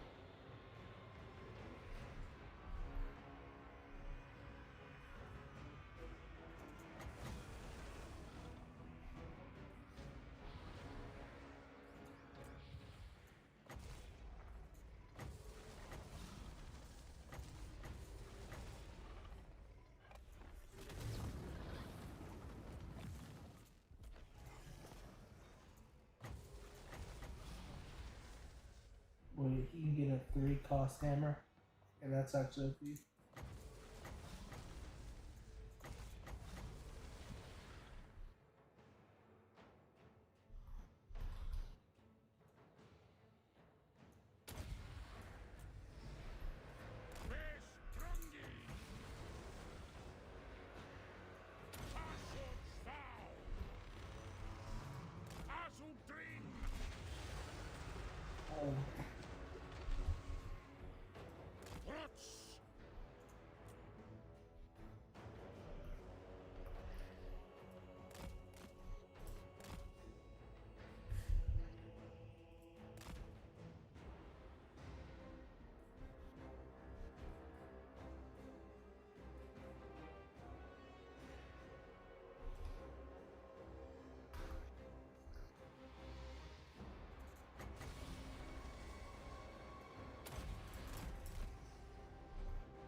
Turn right toward East University Drive. Then immediately turn left onto East University Drive. Continue straight, then turn left. Turn left toward East University Drive.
All right, there we go. Hi, friends.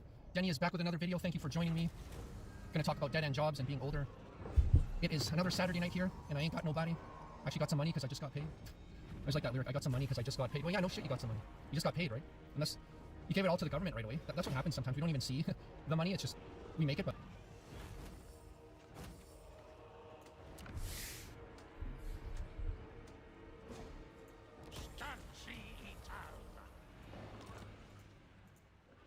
Astragoth, Zulahu. Dale, Castellan.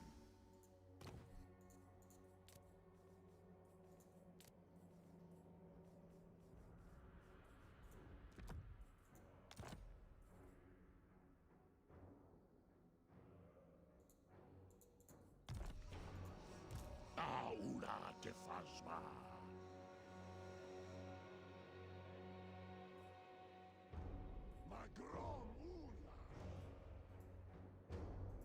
Astragoth Arax. Pubelu Kasi. Gandar Angron Erpetu.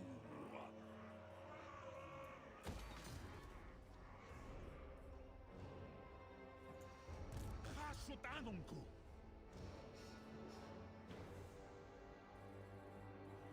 Izudiola.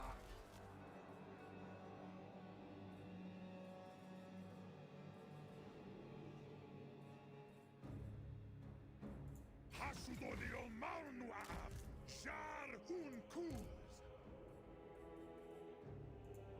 Dakuasta Elra.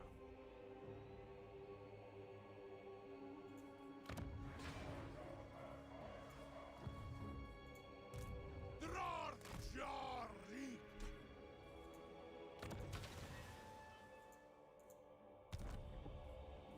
Abdarnu Hazka.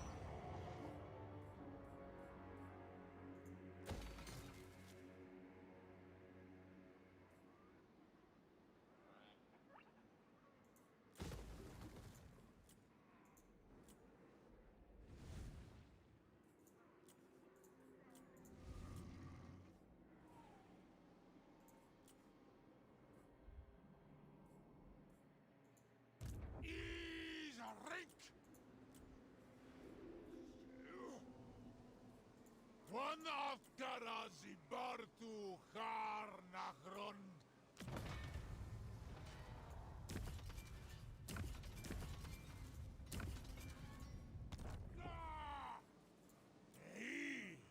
Zekrom.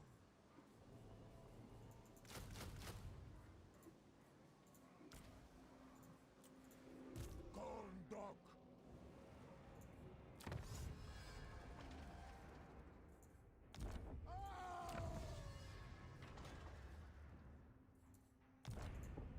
Aksuardugal!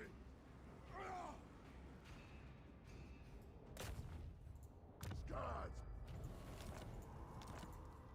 Kasudzibartu!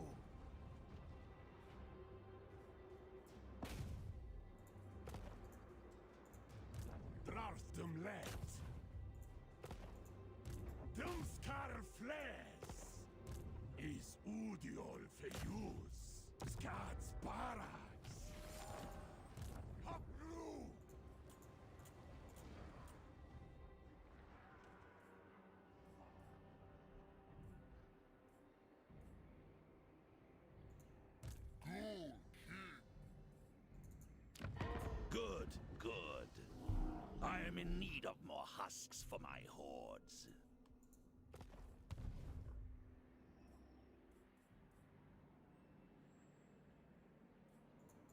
How can you be of use?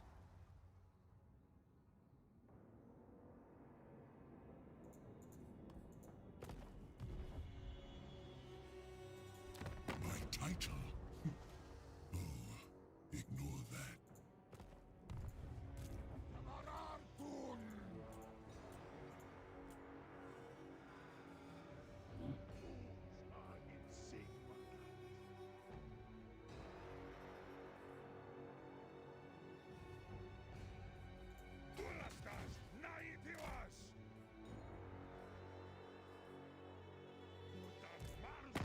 Now you are. Leave me. Subjugatas! Draftum let. Izan Turegi. Sensus tu.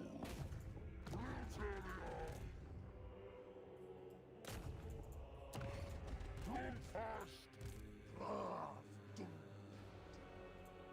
Sensus talup.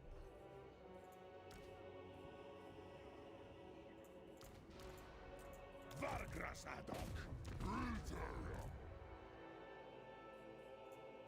Domitas. Ariquano.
What? Take. Rarja.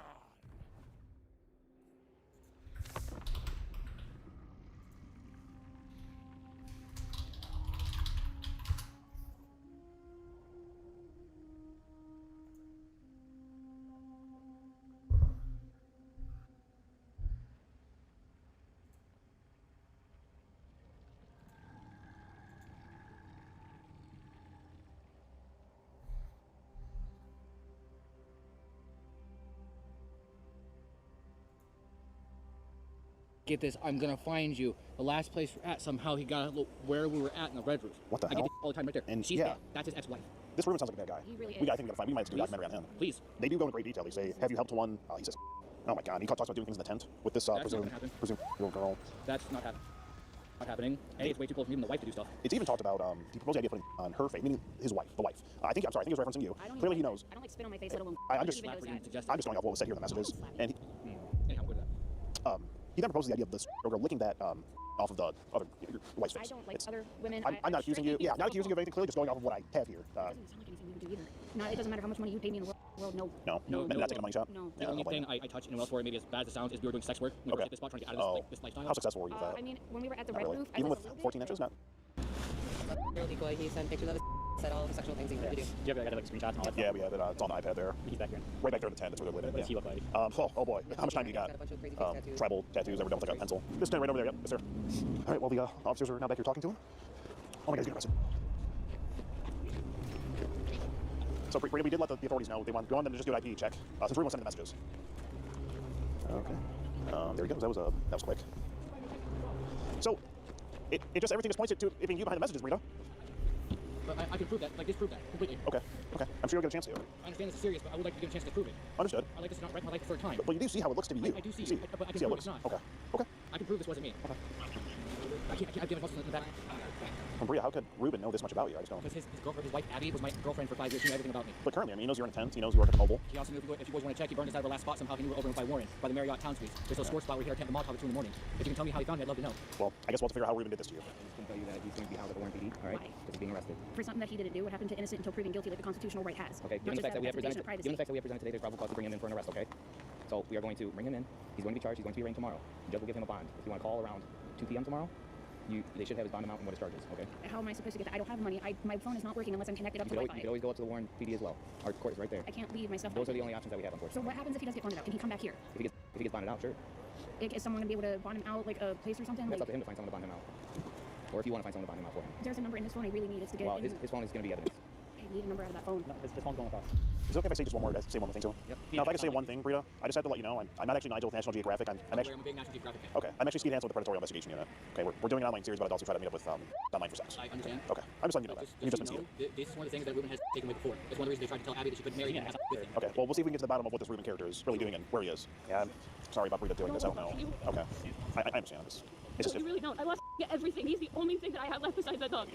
So Well- no, you don't understand, and you don't understand what we went through. Why the would he risk being here? well, man, that's why we're trying to get to the bottom of why it looks like it was him sending these messages to a girl female. You do realize that he has warts on his right? What does that mean? He has skin tags on his in those photos. There was no skin tags on Okay. his is a different color. Man, whether it's his or not, it looks like it's still being sent Why to would a he girl risk that though female. when we're trying to get our daughter back? Well, ma'am, if he's truly innocent, when he talks to a detective, he will easily be able to prove that it was Ruben, that it wasn't him. I don't trust you. Okay. And it's not you. I have trust issues. I You're understand. taking away the only one person who is actually going out and able to charge, and I can't do anything without him. You do realize that he has a charger box on his job right that I can't go get. I understand all that, ma'am, but until we get this sort of squared away, this is just where we're at. But like I said, I have been in a couple documentaries before. Sorry, but I don't trust what you say. Okay. You took the only one person away who actually cares and is trying to do for us. Ma'am, I'm not taking him away. He said himself he wanted us to contact the police next time it comes up. This being... contacted the police so someone can get to the bottom of this, not to come arrest my husband. Ma'am, we did not tell them to arrest him. We clearly gave them the information and explained the situation. That it looked like So this was coming from his phone to a girl female, and we were letting them know about the situation, just as Rita wanted. So it's not innocent until proven guilty with the constitutional rights. He If I hasn't- may add, in there, it's guilty until proven innocent, and no one can tell me otherwise. He's not convicted. So how long is he going to be in there for? Because I have no money to bail him out. Friday, so he might get an interim bond, but more than likely he won't see a judge until Monday. Great. And how am I supposed to get my damn charger box from his job? Because I can't leave the stuff here to go get it. What is it that you need from his job, ma'am? My charger box. Charger box. Yep. Oh, ma'am, we're willing to help you with that. Maybe we can get it for you and bring it to you, your charger box? If you can. Okay. Where would it be at the mobile gas station? I don't know. That's a question for hubby. He's the one For who hubby. it in. Okay. Well, we'll ask him where it is, and we can go get that for you. Okay. But ma'am, if this truly wasn't him doing this, he will easily be able to prove that to a detective once they're. Do you know if you lie, you can't get into Valhalla? If you what? Do you know if you tell a lie, you cannot get into Valhalla? We cannot get in. We can't. What's Valhalla? It's like your God, your heaven. Oh, you're saying if he's lying. If my husband is the most honest man I've ever been with, which is one of the reasons why I fell in love with him. Okay. Look, Look, he very well may not be lying, and he will make it into Valhalla. If he's not lying, when he gets into Valhalla. I was thinking the Halo 3 map. I didn't know what you were talking about at first. I plan on it. I'm coming back. Do you have his phone number? Who's? Richie's. No. Can I have it? Can you guys please give us a minute? Oh, you wanna? Okay. No, kissing everything to the bars. Oh, where's your charger box? Because we can go get that. They're going up to get it. Well, we were gonna go get it. Oh, they won't let. Okay. Okay. Who's gonna fight us? My coworkers. Okay. I mean, we're not gonna try to take it. We're just gonna ask for it. They're not gonna give it to you. I love you too. I'll be right here when you get help. Okay. Well, I thought we could help you with that, man, but it seems we won't be able to get the charger box. They won't let us get it. Ma'am, is there anything else you want to say? Or no? Okay. Well, if he's truly innocent, he'll be back to you by Monday. Nowadays, no, it won't. Well, the detectives just have to determine whether it's him or not. It doesn't matter. And he'll easily be able to disprove it.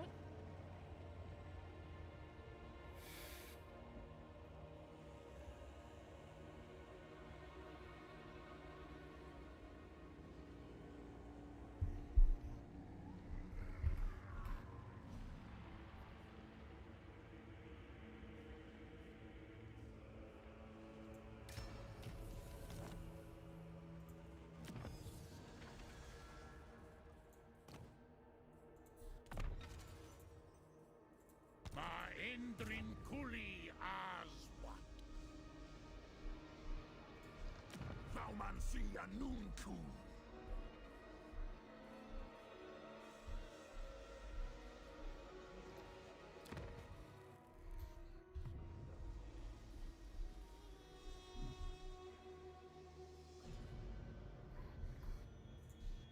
Hasotanunku.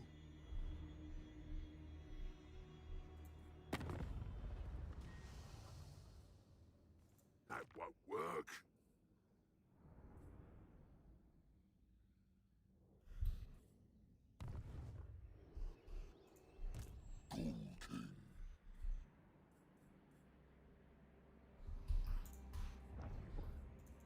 I shall leave you as a...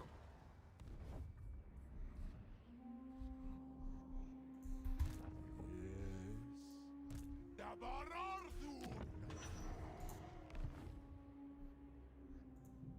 Ardugaltak. Krutash Arbutral. Veilmansir. Natok.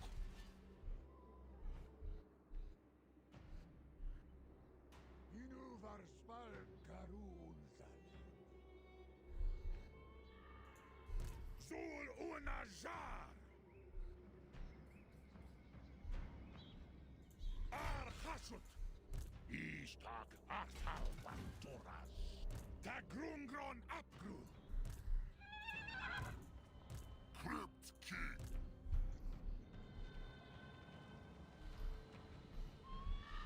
Mars Wardugar Grafti. Sterling. Angva Grimazul. Gandar Hangron Erpetu. Move him. Audio vaguely. No.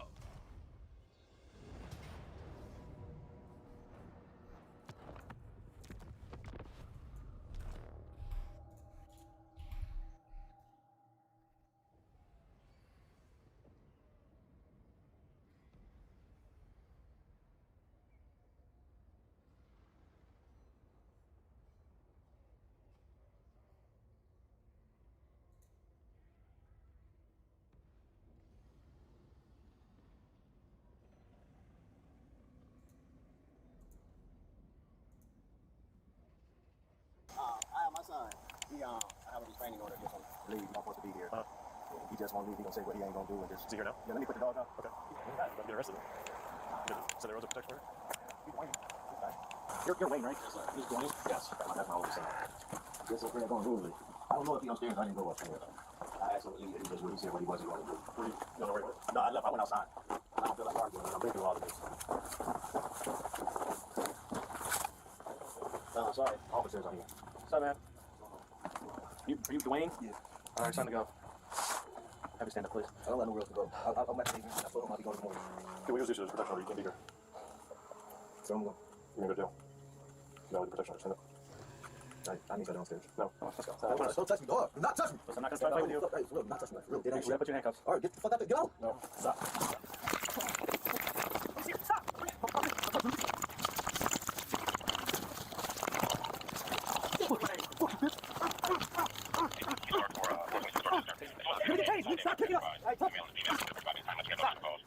I'm not doing that. Get on your stomach. Roll over right now. Stop, dude. I'm not doing that. Stop. Put your hands on me, bitch. 19. Why'd you have to do that? Bro, I'm trying to take my arm. Shut up. Sit down, bitch. Stop. Stop. Fucking stop. You understand? I'm not doing that. Now put your hands on me. Okay. You need an ambulance? Dwayne, huh? You need an ambulance? Yeah. Okay. 22. Starts at 32, supervisor. Let's go. I'm not doing that. Now put your hands on me. Okay. You need an ambulance? Dwayne, huh? You need an ambulance? Yeah. Okay. 22. Starts at 32, supervisor. Let's go. Kick your hands. Yeah. Who's the one cups? I can tell that. You know when cups going to jail? Okay. What are you talking about? See what I'm saying? Talking yourself. Don't come back here no more. No more. I'm sorry. Man, fuck this shit. You salute? Someone's got a mark on us. I ain't gonna shit. I like this. That's why you just lay there and cower. No, I beat the fuck up so I knew I was about to chase you. I'm surprised I ain't shooting. I'm surprised I ain't shooting. What's the name of your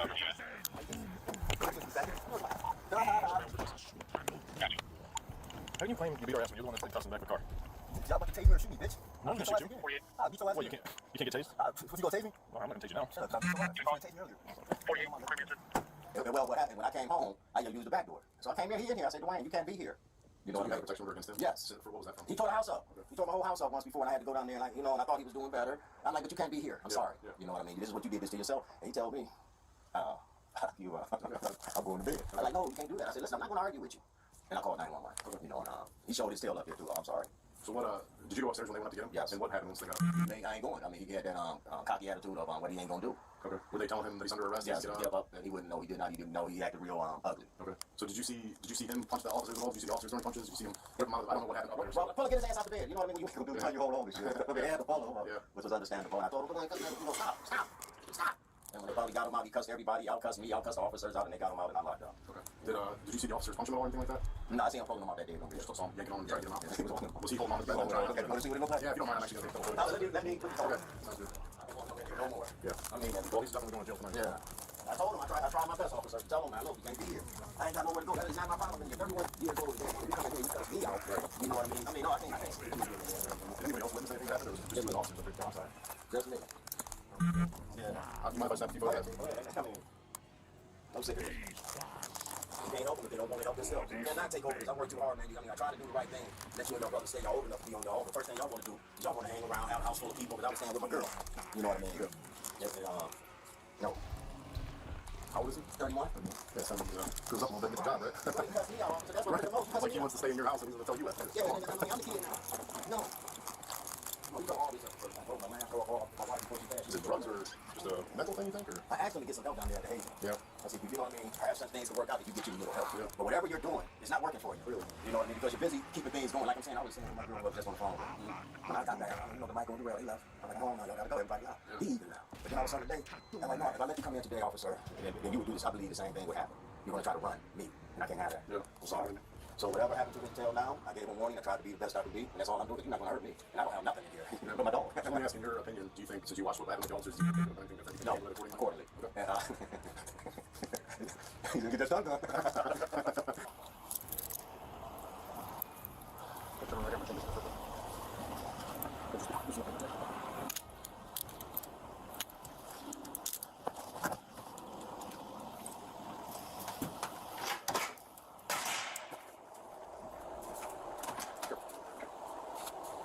Right around the corner, the door says 84.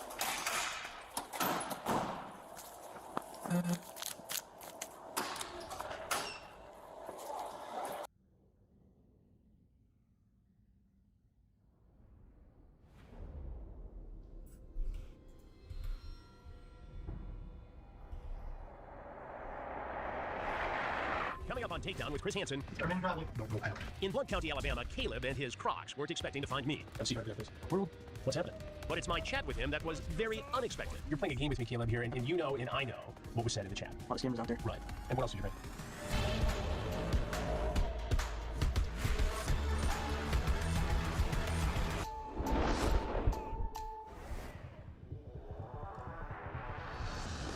I hope you're enjoying this free full episode of Takedown on our YouTube channel, but there's something you need to know. There are literally hundreds of new episodes either in production or on our streaming channel right now, uncensored. Watch TrueBlue.com. Use the code YouTube25 to watch all of the episodes for $2.50, or for an annual subscription, use YouTube Year for $20 off. Also, and this is very important, hit the subscribe button, and we'll see you on True Blue. When I'm embedded with law enforcement around the country for our takedown investigations, the ages and sexual scenarios vary. On this night in Blount County, Alabama, Deputy Ty Sissom is online, posing as a 15-year-old girl. He's still in the middle of texting with a man wanting to meet for sex with a teen, but he fills me in on the text chat. What's the scenario here? Does he think he's just coming for a girl? Has he been talking about aunt? Yeah, we haven't talked about the aunt. Got it. Well, he just thinks he's coming here for a 15-year-old girl. Yep, I said, you cool with me being 15? I don't want you to freak out on me. He said, I mean, that's up to you, but I thought you were 21. I said, no, I gotta put it on the ad. But I like to tell guys my real age, he said, I guess. So sure. Then he said he got off work at 9:10, coming from Leeds. We know where he works? We don't. He wants a... Well, he just wants a blowjob, actually. Okay. Yeah, that's it. He's on his way. Got it. He's 40 minutes out. Got it. What was the price that he discussed? It should be 100. Got it. And it's very clear that he knows he's talking to a 15-year-old girl. Yeah, without question. And he confirms that? Yep. He wanted a picture with cut or uncut written on it. Cut or uncut? Yep, we sent him. Meaning whether he's circumcised or uncircumcised? Yeah. And what do you suppose he was thinking there? He's probably uncut and was probably trying to figure out whether her decoy liked cut or uncut. You ever see anything like that in all No, these investigations? actually, I've never seen anything like this in all the investigation. I had to think for a minute what that could possibly mean. Yeah. Well, I guess we'll have a chance in 35 minutes to find out from him. Yeah. Okay, great. Did he say what he does for a living? Where He did. Okay. No, he was like texting 15, 20 minutes apart. Got it. So he's down. All right. We learned the man is 25-year-old Caleb, who works for a local automotive parts company. The surveillance cameras are rolling and capture him pulling into our driveway. The decoy heads to the door. Hey, don't go out on, don't go out. Hey, how are you? Caleb saunters in and kicks off his Crocs. Found it okay? Do what? Found it okay? With his house? Yeah, I'm good. Did you bring it with you? Do you need cash? It doesn't have to be. Okay, we'll use cash out. What do you got? Yeah, I'll do cash out, that's fine. There you go, grab my phone. But the decoy won't be coming back with her phone, and I don't think he's going to want to send me the money. What, the Valentine's Day flowers? I see your gift. Yeah, that's cool. Yeah. But you might face the restaurant? Not just yet. Okay, sure. What world? What's happening? What was your plan here tonight? See a 21-year-old. See a 21-year-old? Yes, sir. And how did you know she was 21? From her word. From her word. Initially. And then she told you a different age. I did not believe that. You did not believe that? And why did you not believe it? Because I'm going to believe the first thing. You're going to believe the first thing and not the second thing where she says, I'm actually, No. keep your hands out of your pockets, please. No, I don't have anything. Okay. No guns? No. Okay. I wasn't going to harm anyone. All right. What was your plan here, though? When I showed up here, I was going to see her ID. You're going to see her ID? Yeah, because I don't think she would have shown it to me on photos. Right. I wouldn't think she would have. Okay. So tell me about the conversation you had with her online. How did that go? Well, first, I didn't trust her quite yet because that's how stuff like that works. I want to get kind of, step by step. You want to get to know her? Not quite Yeah. like that. More like, okay, first of all, she's real. A lot of scammers out there. Right. You know she's real first. Had you met women online before? Yeah, I have. How many do you suppose? Two. Two? Yeah. And did you have intimate relations with those girls? No. No. So what did you do with them? You just met them and chatted with them? Did you come see them in real life? Yes, real You life, did? yeah. And did you have sex with them? That's what the services are, yes, sir. Services. Protected services. Protected services. And what do you mean by protected services? Oh, nothing there. Condom, all that, stuff like that. Yeah, so you brought condoms with you? Absolutely. Yeah. I'm not doing anything there. Just in it. I wouldn't have sex with a minor. I made sure about that. Anyway. Right. Now, when you walked in and took off your shoes, Right, out of respect. out of respect for the house, so you had respect for the house, but you didn't have respect for the law because you were going to need to have sex with a 15-year-old girl. 21, really? No, she told you she was 15. Now, I've seen a lot of this. Oh, yeah, man. The conversation. So there's some stuff I know Okay, yeah. already. Absolutely. I'm sorry, your name again? My name is Caleb. Caleb? Yeah. And how old are you, Caleb? 25. And what did you want to do with the girl tonight? Legally. 21 is what I saw initially. That's where I got the info originally. Depends. Depends on what I could. What did you talk about? BJ? Yeah. Yeah, Well, she now you brought it. remember. She brought it first. Correct. I was like, well, sure, I guess. Right, so this was all her idea. I was like, yeah, sure. And I was like, I guess. Okay. Anything you're willing to do. Right. Yeah. So how far were you willing to go tonight? As far as she would. As far as she would. So you would have oral sex with her? To minor, initially, see, I know, but you're playing a game with me, Caleb, here, and you know and I know what was said in the chat. Right. And what she told you was that she was 15, and you said you're okay with that, so sure. but when I got, see, I never saw ID yet. Okay, but why would you even take the chance with somebody who said they're 15? Why would you lie to me? Why would you? What's up with this? What is that about? Shit, that's an identification. That's something on paper. I was like, oh, then I'll know. Yeah, I get food though. Safe to say, I'm not touching that paper now. She can write it down so I know she's a real person. Right. I thought, So why did you say, what did you mean by cut or uncut? Oh, that's circumcision for penis. Circumcision for penis? Yeah, I thought it'd be a little play. That's A little play. Yeah. And was this because you're either cut or uncut, or Yeah, like everybody else. I don't understand. You're either circumcised or you're uncircumcised. Right. Yes. And why did you want her to hold that up? Identity. Identity. Right. Just to prove she's real. To prove if I were to say, write this word down, and she actually wrote it down, there's a picture of her real life. A fake person, I don't do that. A robot can't do that. AI, Right. no. And why did you choose the words cut or uncut? Just to be playful. Just to be playful. With a 15-year-old girl. You know what I'm getting at? Yeah. You see what I'm getting at? But initially, But why even take the chance? You drove how far tonight to get her? but I would have to be certain at the end of the day with her ID. Yeah, but you drove all the way over here. Did you bring money to pay her for sex? No, not physical. But you talked to her about $100 for PJ, was it? No, I definitely remember that. That's time. What do you mean time? HR hour. $100 an hour. I don't think it was quite like that, but I think it Well, was tell me something then. around that. Yeah. So wherever she was giving me info of it, I'm trying to remember now. I wasn't actually think Right. of what happened. And you brought condoms with you? Yeah. In your pocket? Yeah. What else did you bring? Oh, these are my wipes. These are my wipes. Just to keep clean. The wipes? Yeah, wipes. So why do you bring wipes? Keep clean. Clean up, keep clean. And what else did you bring? Condoms, oh my God. What about the table? Okay. These are my socks. I was gonna put them on. It's too wet. I'm wearing Crocs. I'm not gonna put the socks there. Got my phone. Let me see. Put the phone on. Yes, sir. What else? Okay. Cards. Get my wallets. And where are the condoms? This. Okay. Nicotine pouches. Let's see. Lubrication. Lubrication? Oh, you got it all. Oh, no. Okay. Condoms. Always extra just in case. Yeah. And then, yep. Watching Caleb empty his pockets, it looks like he just came from the drugstore. So you got wipes, Dude wipes. Yeah. Right. Socks, extra socks. Your phone, your wallet, your chapstick, your nicotine pouches, your condoms, and your lubricant. That's it. You're gonna have a party tonight. Yes. Everything fit in my pockets. Yeah. And why did you need the lube if you're just coming over here for oral sex? I wasn't. You never know. You never know. The options were open. I didn't know. The options are open. Could do, right? Right. So you were open for anything. I didn't even quite know if I was going to do anything else without her ID. You sure ready? So you're trying to tell me that you were going to wait and see her ID. The pictures were real bad because I really couldn't see her that well. But you didn't ask for ID when you walked in. The conversation was about cash apps and I cash. really didn't watch You do? it. Yeah, All right. Well, Caleb, there's a couple things you need to know. Yes, sir. One is I'm Chris Hansen. Yes. And we do stories on men who try to sexually exploit children. And based upon the conversation you had, it appears that that's what you're going to do here tonight. No. Gotta have physical ID first. But you didn't ask for physical ID when you came She in. wouldn't give it to me because she had different proofs to give me here. I don't understand the correlation here. You said you were going to ask for ID, but you didn't. You walked in here, there was a discussion about money. You didn't say, are you really 15? Or she told you she was 15, and you still came over. So this whole notion... She was already lying to me. Well, then why even take the chance? Why even come over? To make sure. To make sure what? Make sure she's 21. I know, but if somebody tells you they're 15, why would you even think that there was something else? If someone told me if they were black, I'd find out they're white, right? You know? It doesn't make sense. You know, it doesn't make sense. What makes sense is that she told you she was 15 and you came over here anyway to have sex with her, which is against the law. Correct. Right. Have you had sex with underage girls before? Never in my life. Not going to. Well, looks like you're going to tonight. I wasn't. I really wasn't. I'm being honest. Huh? I had to see ID first. But you didn't ask for the ID. Caleb is still sticking to his story that he was coming to meet a 21-year-old. She's 21. That's the notion I got initially. 15, I'm like, whoa. I don't know. Let me find out a little bit more information. Let me build in this kind of really get the knowledge of it all. Get the knowledge of it all. You're an analytical guy. I don't know what to say that far about it. But I'm not going to put myself in a position where it's going to affect the rest of my life or this and that. I really want it, you know. And I'm only 25, so I'm not going to break myself like that. I've never done anything illegal in my life. I'm not going to start doing it. But that's where you were headed tonight, though. No. You brought all this over. I brought all this over. And to meet a girl who told you she was 15. I want you to okay. I get all this to the notion that she's 21. How old did she say she was? What did she tell you in the chat? 15. 15? Okay, yeah, she said she was 15, right? Okay. All right, so I don't know why you're trying to convince me that you thought she was anything different. Nope. If she lied about that, she could lie about everything. Then why take the chance? So if I meet a person, I can get the whole story. Right. And what if she's 15? Then it's not happening. And you say, oh, yeah, there's no reason not. It would not happen. Caleb. I got You got what? I like the live. I'm not going to break the heart in half by one little thing. Well, you sort of did that tonight, didn't you? I did not. Well, you're here. Okay. She told you she was 15. You brought lubricant, condoms, dude wipes. What are you going to do with that? And that's the sign you had her hold up. Right. She was real, cut or uncut. Sort of, kind of. Sort of, kind of. Well, you did. Even more. Right? Yeah. Of course, it was risky without all the info in the world, not only because of the minor stuff. I could pull up and I'll just get killed by somebody. No, why even do it then? It's just I mean, help me understand it. But I'm taking it. Right. Anything else in your pockets? I sit there, when I go there, nothing there. Just extra for me. All right, Caleb, well, did you have any second thoughts when you were driving over here that maybe this was... Yeah, what was going through your mind? Was it 40 minutes from Weeds? We're kind of community supposed to be right there. You live by yourself? No, I have brothers. You have brothers? How many brothers? How many? Yeah. 2 others. 2 others. And you live together with your brothers? Yeah. Your parents or just your brothers? Just brothers. And how old are your brothers? I'm twin. Twin? And then an older brother. Did you tell them where you were going today? No. We can't do our own thing. Right. How are you going to explain this to your brothers? What do you mean? Well, the fact that you got caught doing this tonight. That's what I would have to tell them. That's up to you. What do you mean? But there is something you need to know, Caleb, and besides the fact that I'm Chris Hansen, we do stories. Have you seen the stories before? A little bit. The Predator stories? Yeah. We call them Takedown now.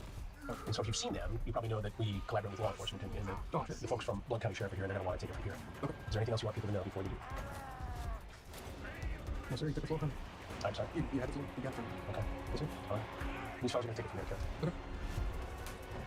Lieutenant Chad Long of the Blount County Sheriff's Office puts Caleb in cuffs. Caleb didn't want Lieutenant Long to go through his phone, and for good reason, but he finally complied. You cool with me being 15? You don't want you to freak out on me. I mean, that's up to you, but I thought you were 21, right? And then the next immediate response is, no. I said, that's what I am. I like to tell guys my real age. I guess so, sure. Damn. Seems like you're acknowledging that. Acknowledgement, but not yet. Haven't proof quite yet from ID. No, so People you, it's not online. do you typically ID females when you don't have sexual relations with them? Actually, yes, sir. More power to you. I would assume that you probably don't meet very many females that are going to have sexual relations with you then. Correct. But Put your shoes back on. What was striking about Caleb is that he never once asked the decoy if there was law enforcement involved, which sort of strikes me as this not being the first time he's done this. But I'll tell you one thing, he sure didn't want the sheriff's detective to see what's in his phone. Caleb is being charged with electronic solicitation, traveling to meet a child to perform a sexual act, and human trafficking. We'll keep you posted on the case against him. Blount County Sheriff Mark Moon and I know that potential predators come from all walks of life, and that while sometimes looks can be deceiving, they often are exactly as they appear. Caleb was a 25-year-old guy who worked for an auto parts store. He walks in here, it was a little creepy to hear him talk so matter-of-factly about what his plan was for the year. You ever hear people, I know you've heard this about time, people say, that guy looks like a predator? Yeah. You know, this is one of those guys that you look at and you go, look, something's wrong with that guy, he's a little creepy. You know, even after the arrest was made, when the decoys were, God, that guy was weird and he scared me. Just because he looked like the prototypical, what the world may think of somebody that looks like a predator, that guy. This guy took his shoes off, his Crocs off, because he didn't want to get the floor wet in his house. But he was willing, apparently, to sexually exploit a child. You know, those kind of people, you know, they don't care. They don't care if they hurt. Maybe he's OCD, maybe he's a neat freak. I don't know, but he didn't care about coming to victimize a minor. He had his child exploitation kit pulled out of his pocket, dude wipes, condoms, socks. Yeah. Again, it makes you think that this is obviously not his first time to do something like this. Maybe not for a minor, maybe so, who knows, but he obviously goes online and attempts to reach out to people for sex acts, and so this was definitely not his first time to engage in this type of behavior. WatchTrueBlue.com is home to the full library of Takedown with Chris Hansen, true crime documentaries, and exclusive investigations.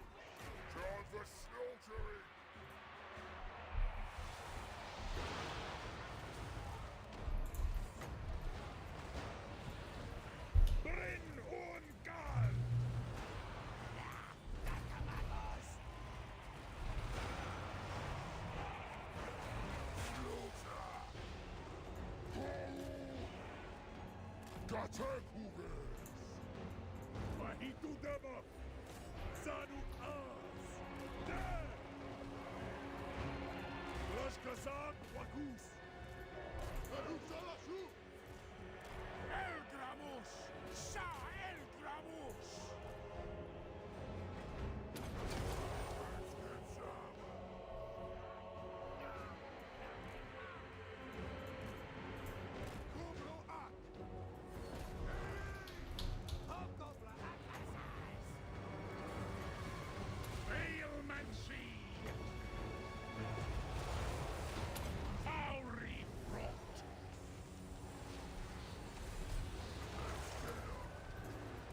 Oh my god, dude. Astragoth.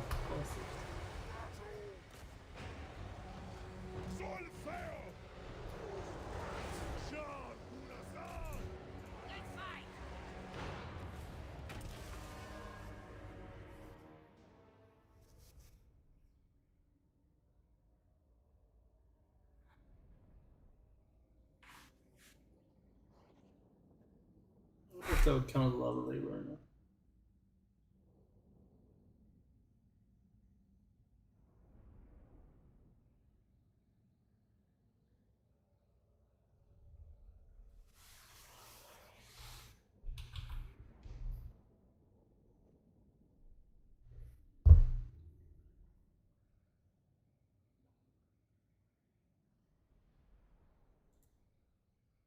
Oh my god! Ow! Ow!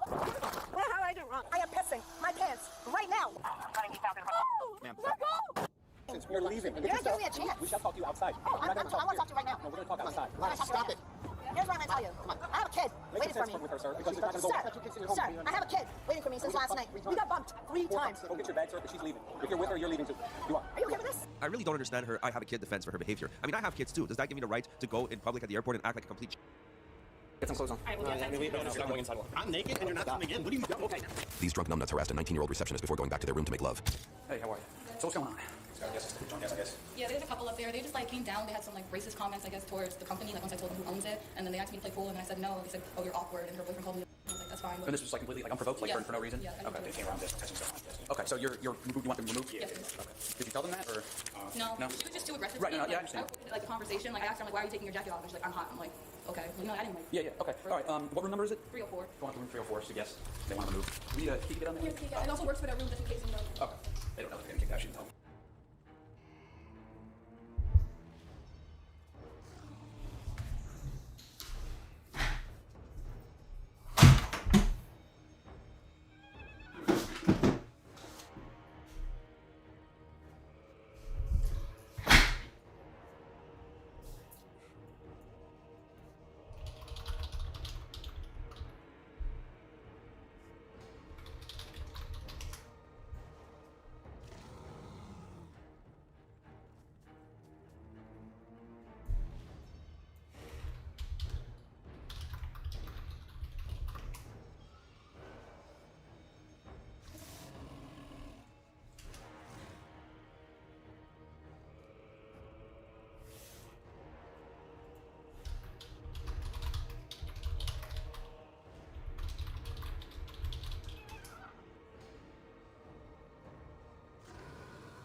But listen.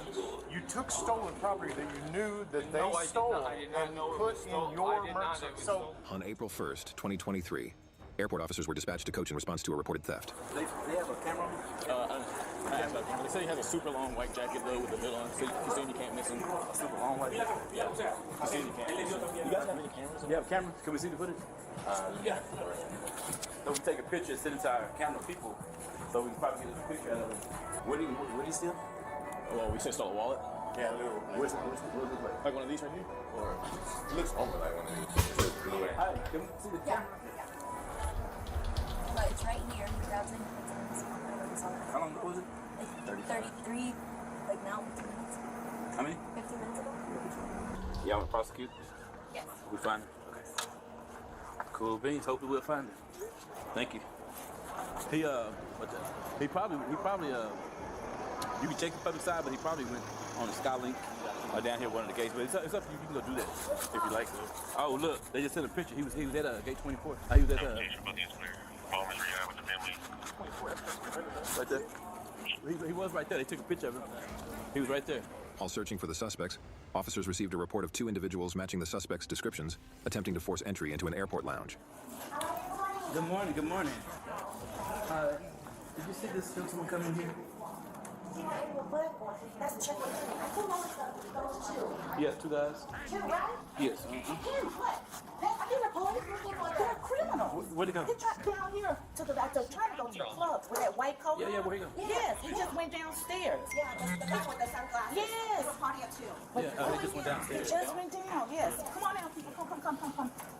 David 3, David 4. He's still downstairs. Just went The guys just went trying to get downstairs. in. Some of the 2 guys. I knew. He tried to walk in. Oh, did he? Over here and over here. Okay. All right. Thank you. David 4, Sergeant 9 headed up the escalator. We're right behind him. He must have. Yeah, he was when I was going up, he was coming down. I guess you too. He was coming up the elevator. I said, yeah, he looks like a girl. She said, he looks like a woman. Yeah, when I saw the picture later. They're going up the escalator.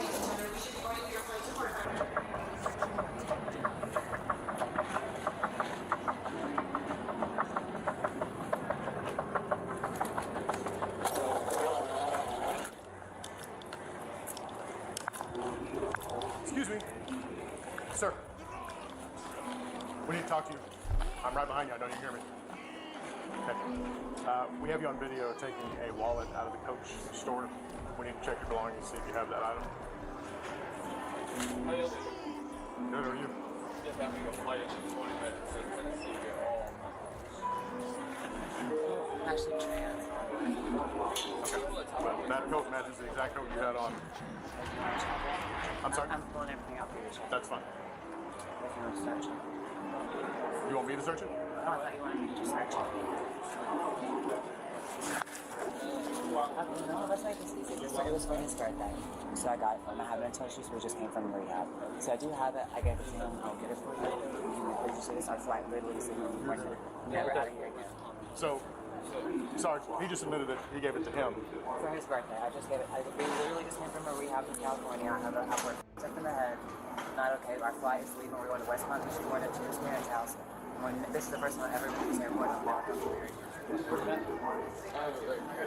just said she got from her birthday. They're out of the. That is? Yeah, she just came over to me while I was still upstairs and said I got yourself for your birthday. What'd you do with all the tags and stuff that was on it? There was no tags. No tags on it? There was nothing.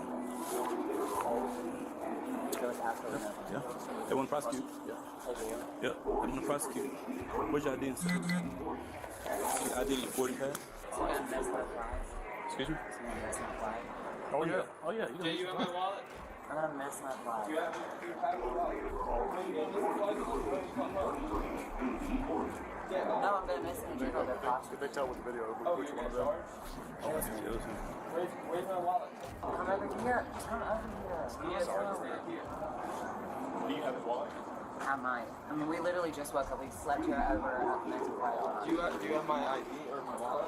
I can find it. Just because at least if I could make the flight, we could set it off for her to come. You know what I mean? Because if I could, because I didn't do nothing. You know, I didn't do nothing. I'm not unknown. Or did, you know what I'm saying? I had no knowledge. I literally had like. Where's your ID? Let's see your ID. I'm looking. Okay. I don't know. Okay. Right here. Thanks. Alright, Jay, we'll bail you out. I just need to make the flight. Sir, hey. I know. Sit up, get over here and sit down. Okay, I'm sorry. Be quiet, please. Okay, I'm just saying. Calm down. I know. I just don't know I'm being detained. Okay, calm down. Well, because you're with him. That's why. But listen.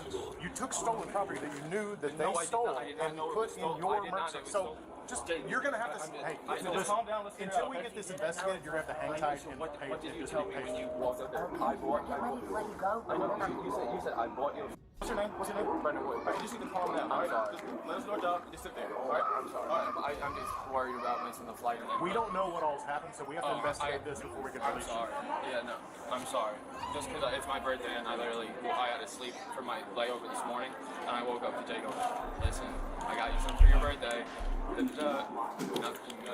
took this without paying, I bought this for your birthday, I got this for your birthday, here you go. So were you in the store with No, I was, oh yeah, no, I was upstairs the whole time sleeping, I just got woken up and thank you so much, and of course it's ripped up the price tag and stuff, so it would look like the normal gift. Let my partners resolve what they're doing, then we'll figure it out. But no, we're good.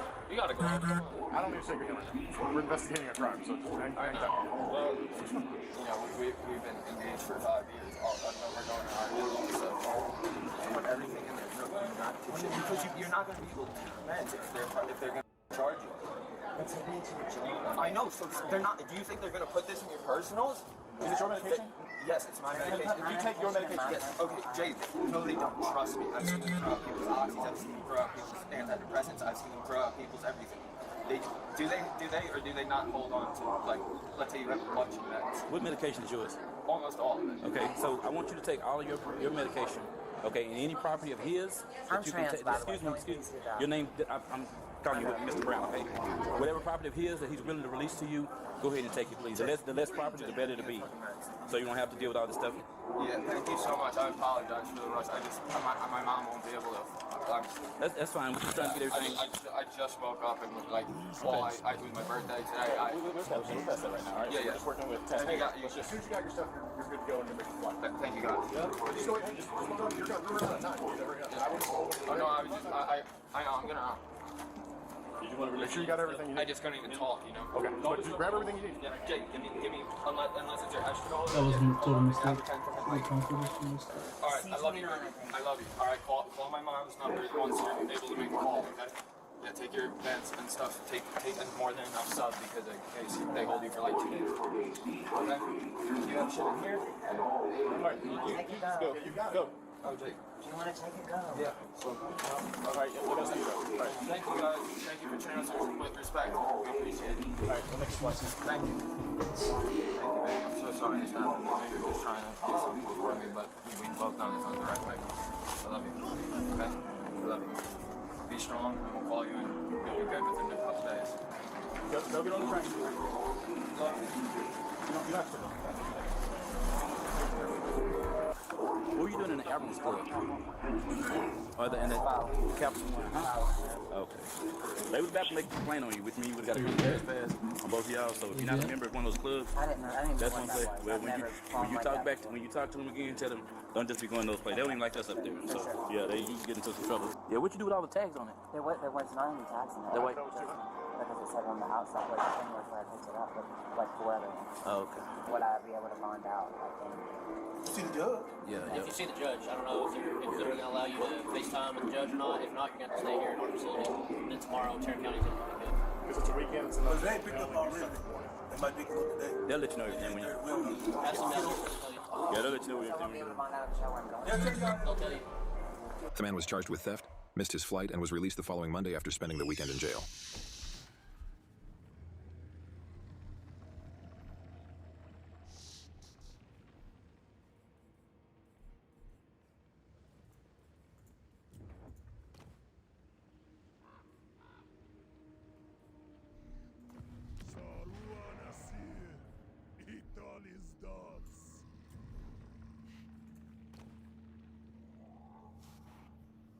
That was too.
Hobgoblin Akasas!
See a noon too.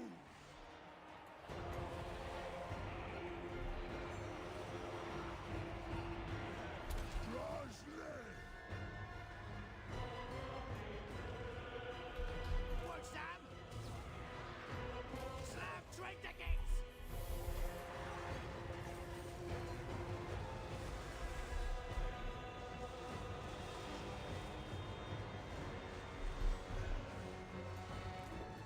Drungan train!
That was nice.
He's uncut.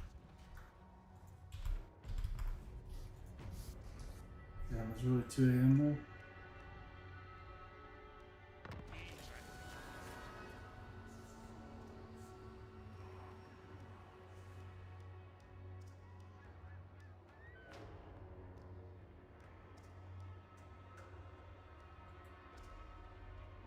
Okay, this video is what happened to my eyes. You can see my left eye has an infection in the upper eyelid that's called blepharitis. I first got a blepharitis when I was a resident back in the 1990s. I was on call.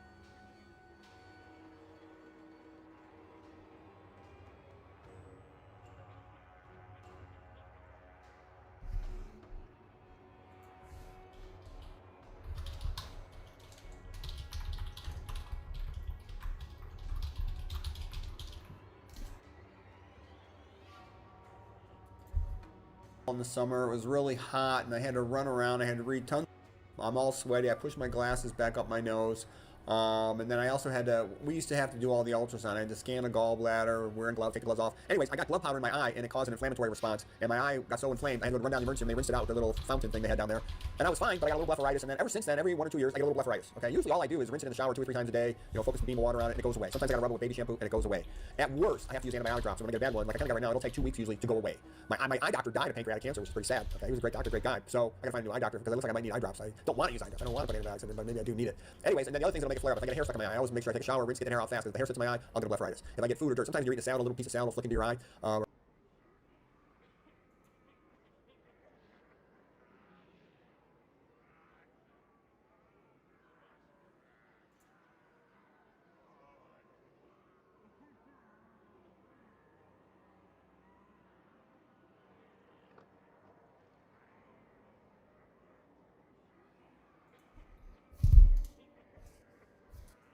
Okay, this is chapter 2 about the cover of the magic bathroom. So yes, this is kind of a crazy picture in the bathroom, and what's it all about? It'll soon make a lot of sense. The mystery of the magic bathroom will be revealed under the... Basically, the pictures taped to the shower door are in preparation for a big exam. At that time, it was neuroradiology board's exam, and the reason is visual memory is the best form of memory. Our brain, over half of our sensory processing system is devoted to visual memory. So if you see a picture, you remember that much better than having just read text. If the concept of a picture's worth 1,000 words is true...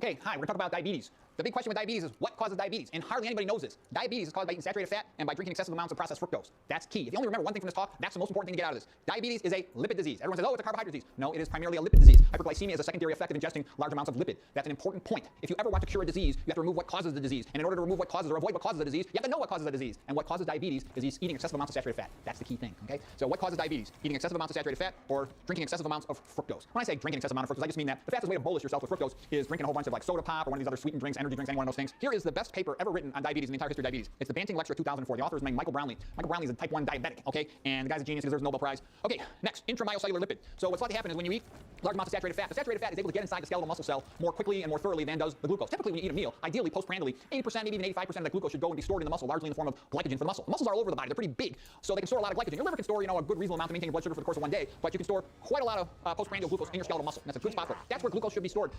It's glycogen in the liver and in the muscles primarily. All right, so anyways, what else we're going to talk about? Saturated fat. We'll go into the mechanism in just a moment, but just so you know, it is specifically, especially saturated fat, more so than other types of fat. Intramyocellular lipid. This is the way it's often described, let's say in research papers and studies.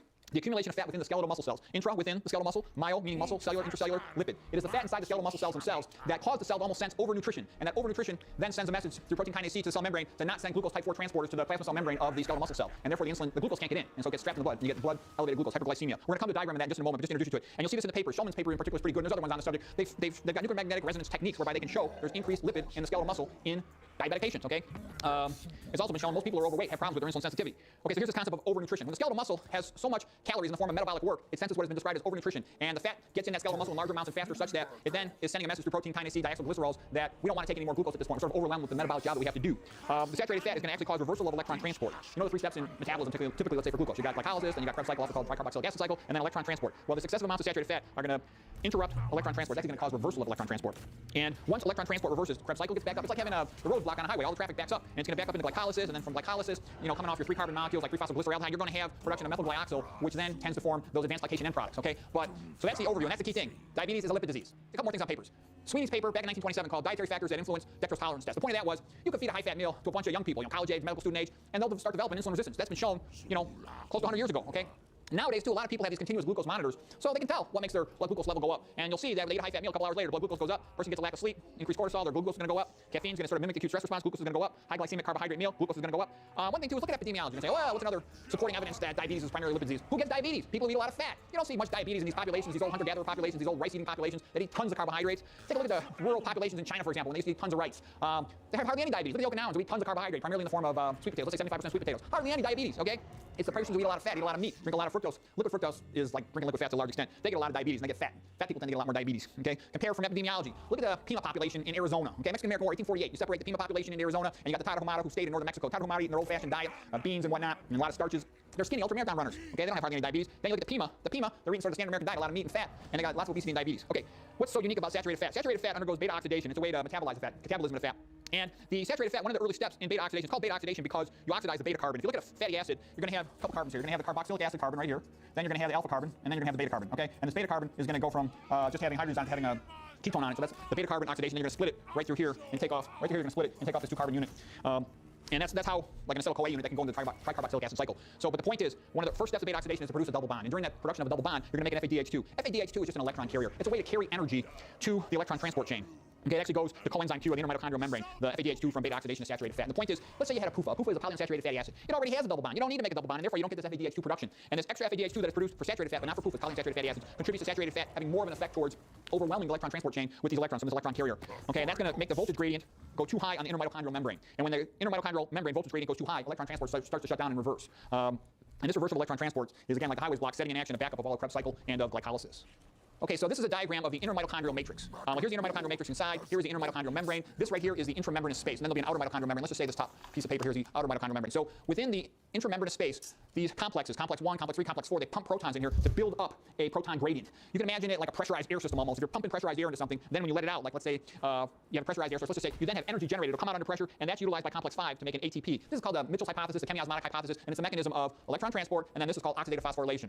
This is called electron transport because the electrons are transported through a series of carriers which progressively have more and more electron affinity, electronegativity, want to grab those electrons. And the most powerful electron acceptor is oxygen. It has a very high electronegativity. It's right up there next to the halogens, okay? So oxygen is the ultimate electron acceptor that then gets converted into water, H2O. So they're running down this gradient, the electrons are passed. And then what's done is At each step, some of that energy is harvested as it goes from one electron holder to the next, and those are used to pump the protons out. If you just try to take all the energy out of metabolizing glucose all at once, you'd have a mini fire and you wouldn't have much useful energy. By sort of taking the energy from glucose in these small steps, these are almost like little batteries, these electron carriers, like FADH2, dropping off a couple of electrons to the electron transport chain, and then it's coupled to oxidative because oxygen's involved, phosphorylation, and that's where now one of these protons comes back through, and now that energy is used to add a phosphate onto ATP. And ATP is sort of like money for cell. The reason why ATP is like money, that means adenosine triphosphate. If you ever look at a phosphate, you got a phosphorus surrounded by a couple of oxygens with negative charges. They have strong electro repulsion to the rest of the molecule, so that phosphate wants to jump off. And so the ATP can really facilitate a lot of reactions because this is a very high energy phosphate that wants to get away from the other negative charges, and when it's taken off, that energy created by that will help a lot of reactions to run. Okay, so this was the top part of the drawing, just showing you how electron transport normally works.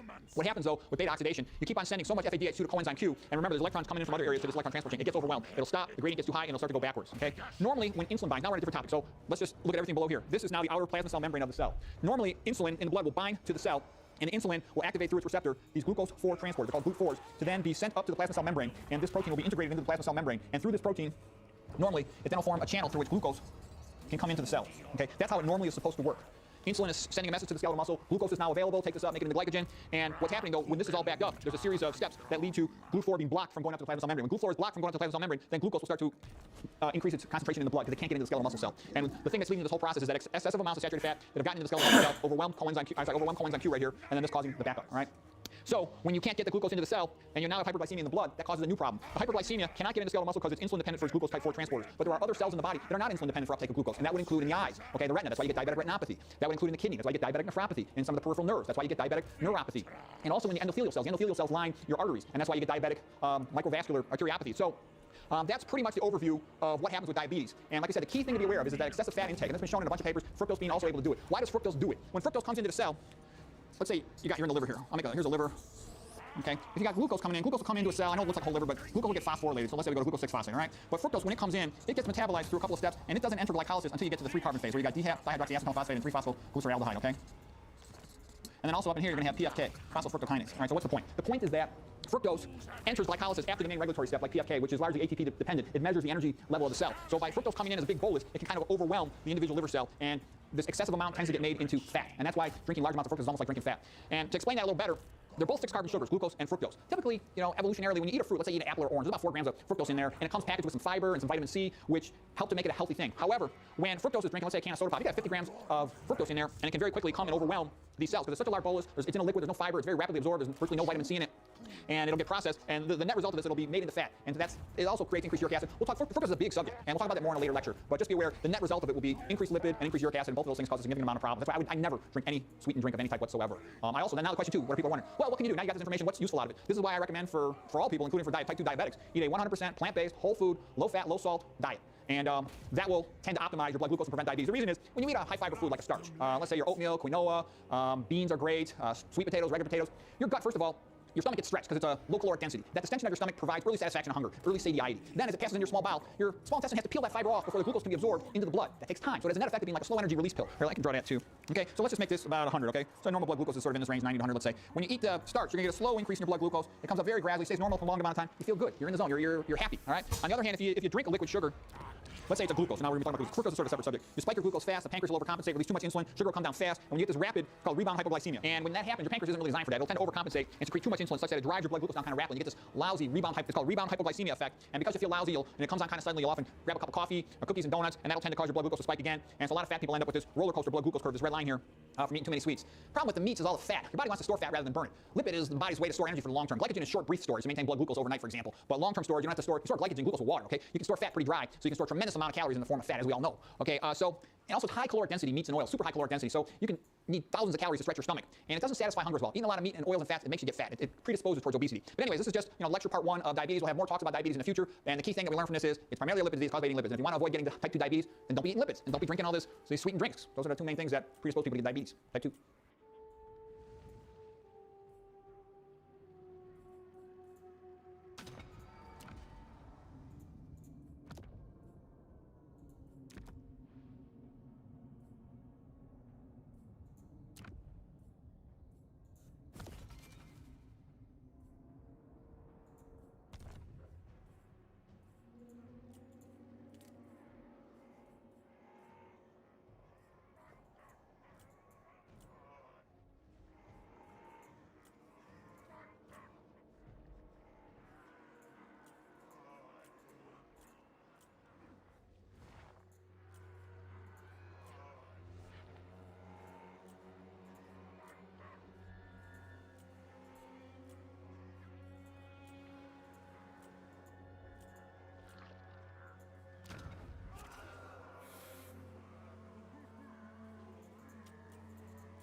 Suru Garas!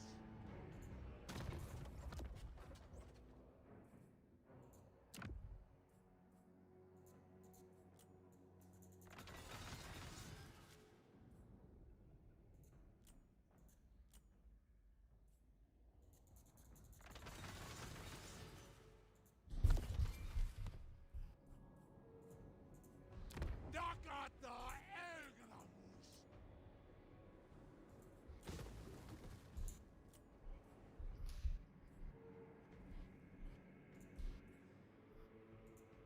Ionian Hashut cowers at the coming ruin.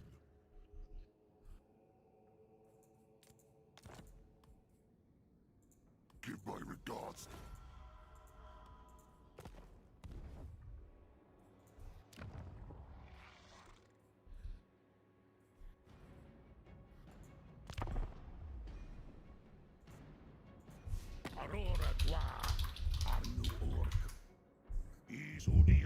It's just after midnight in Key West, Florida, when police received an alarming 911 call. Key West 911? Yes, hello, I just shot Okay. someone. You just shot someone? Okay. Why'd you shoot him? I came to be aggressively in my parking lot. Police arrive at the parking lot of a local bar where they find 21-year-old Garrett Hughes suffering from a gunshot wound to the abdomen area. Who's the person that had the gun? Oh, hey, get away from the gun right now. Go. I want you to get against that wall. Get against the wall. Listen to what I'm telling you. Get against the goddamn wall. I don't care. Get against the wall. Where'd you get shot at? In the abdomen? Okay. It's going to be an abdominal shot on him right now. Shot in the abdomen. He is conscious. Let's work on him. Hold on a second. I'm dealing with someone that just got shot. You keep your hands right where they're at. Get gloves. Dude, you grab that gun. I'm going to plug you full hold. Police identify the suspect, seen here, as 57-year-old Preston Lloyd Brewer III, the owner of the building where the bar is located and frequent patron, as described by one witness. The officer also notes a handgun resting on the hood of a Jeep. I told you right now to get against the wall. Listen to what I'm saying right now. We're trying to save this guy's life, okay? Get against the wall. Yeah, whoever's telling him to grab the gun, stop it, okay? All right, I'm dealing with him and the person shot. That's just responsive. Sit down real quick for me. Just wait to get everything figured out, okay? You okay? Just relax. We gotta get everything figured out. Real quick. That's fine. That's okay. Real quick before. Because... No, good swing out. Deputies slapped the cuffs on Robert DeWeese after a 6-year-old girl said he raped her in the bathroom of a popular store. Now DeWeese is in jail, and it's not his first brush with the law. We'll go through the terrifying claims made by prosecutors and how detectives say DeWeese tricked the little girl into opening a bathroom door. Welcome to Crime Fix. I'm Anjanette Levy. There's a 6-year-old girl who went through a really scary experience in the bathroom of a store in Ohio. What detectives say happened to her with her mom in the store could happen to anyone, and that's really the terrifying part of this. A man named Robert DeWeese is in jail, accused of raping that 6-year-old girl, and he's charged as a repeat violent offender, meaning he's done it before. The case takes us to South Lebanon, Ohio. That's about 30 miles north of Cincinnati, and a mall where the girl and her mom were shopping. It was February 6th when this girl and her mom were shopping at the Five Below store, you know, one of those stores where everything's $5 or less. An incident report shows the call came in at 3:07 p.m. A woman reported that a male touched her daughter in the bathroom. The next note states, no camera in store. Then, unknown if the male is there. After that, unknown what the male looked like. The daughter is 6 years old, according to the report, and the next comments say they're in the front of the store. Now, the report goes on to say that the girl didn't see the man at that time, but unknown who he was. But somehow, deputies tracked down the suspect. Yeah. Have a seat. Watch me. It was after 11 p.m. that same night that the deputies found Robert DeWeese and took him into custody at a home nearby. No, good swing out. Stand back. Yep. I'm gonna walk up that big glass door.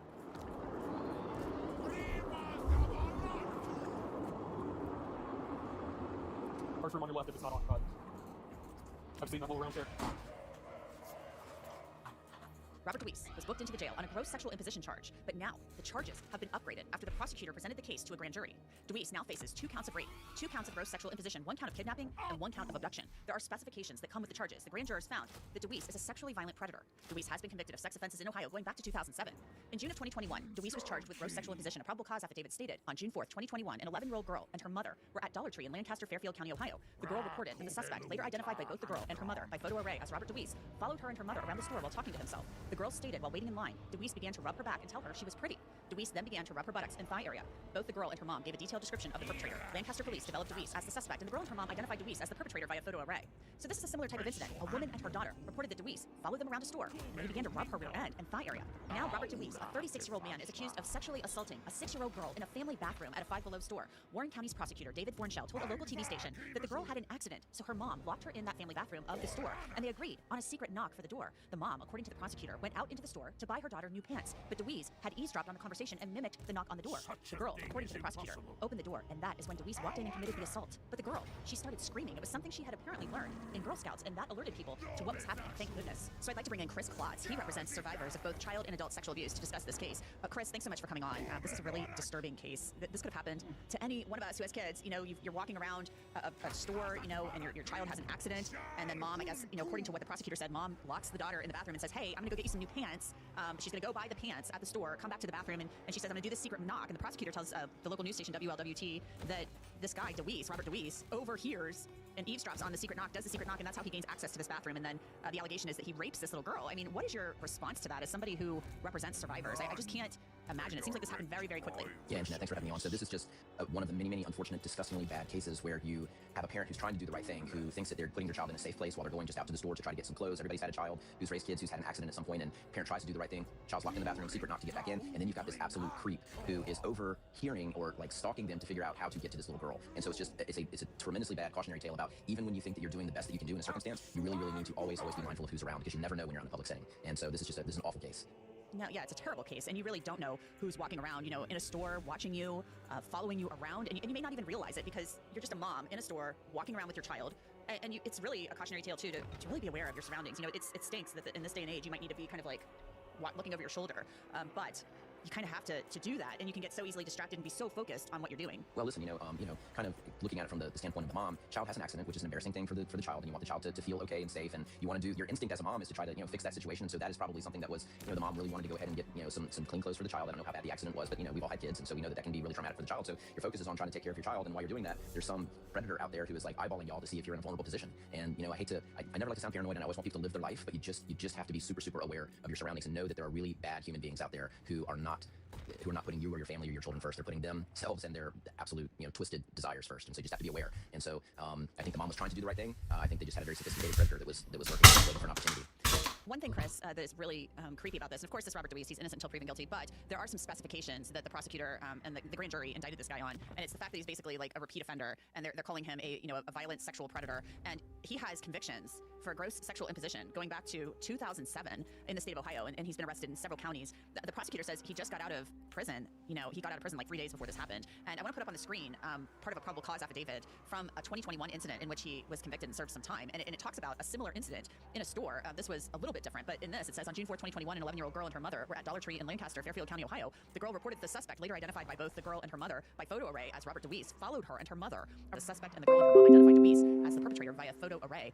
I mean, this is weird. I mean, this guy has been convicted in the past of lurking around stores, following little girls and their moms around. So I'm assuming that we may see surveillance video at some point in time of this guy at the Five Below, potentially following this woman and her daughter around this Five Below store. I mean, this is really, really creepy. I would not be surprised at all if once the police and the state attorneys get all of the evidence, that they see that this mom and daughter were followed at some point around the store, and then he saw an opportunity and he listened in on their conversation, and he probably was just pretending to be in the background. I would not be shocked at all if they actually end up with video evidence that he was actually following them around, or maybe even that he had been in the store following other people around until he saw an opportunity and he just kind of was paying attention and seeing who might be vulnerable. So it really is shocking, surprising. It's the last thing that you're thinking about sometimes as a parent. And again, I see so many of these cases where parents have the best intentions, they're trying to do the right thing, and then you have somebody who's just absolutely sick, who has got a motive to do something harmful to a child, sometimes to an adult, and takes advantage of it. So again, not to sound completely paranoid, but we do have to, as parents and responsible adults, be aware of our surroundings and always pay attention.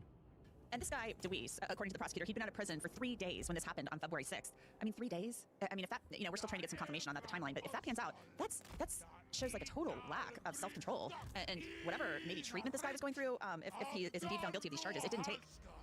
Yeah, well, so something else that I was doing a little bit of looking into it before we jumped on to talk about it, so I could know a little bit more about it. And it also seems that he had a prior offense where he was on probation, and then violated his probation by committing another sex offense against a child. So this is not somebody who is, this is their first time, probably not even their second, third, or fourth time. This is somebody that has appears to have an adult lifelong problem, and it raises the question of, as a system, where's the system breakdown? Because this guy isn't somebody that you're like having to wonder about, is this a good guy or a bad guy? This is somebody who is a bad person, who, evidenced by the track of the prior criminal history that I have seen in the media, based on that, this is not somebody that was a surprise that might be a repeat offender. As a system, it really raises issues. What can we do as responsible citizens to make sure that the system actually can track people like this and do a better job? Because usually when somebody's released from prison, they're coming into a probation setting. They're going to come out and meet with a probation officer. They're going to come out and meet with a parole officer. Where was the supervision in this particular case, and why was he not on some kind of monitoring? Why was he not on some type?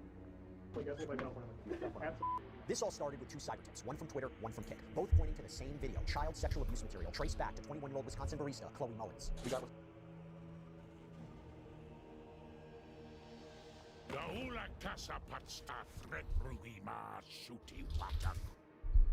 Nemis and Katzen, Ekus and Korta Epir. My name is Sam. I'm the author of Malignant Self-Love, Narcissism Revisited.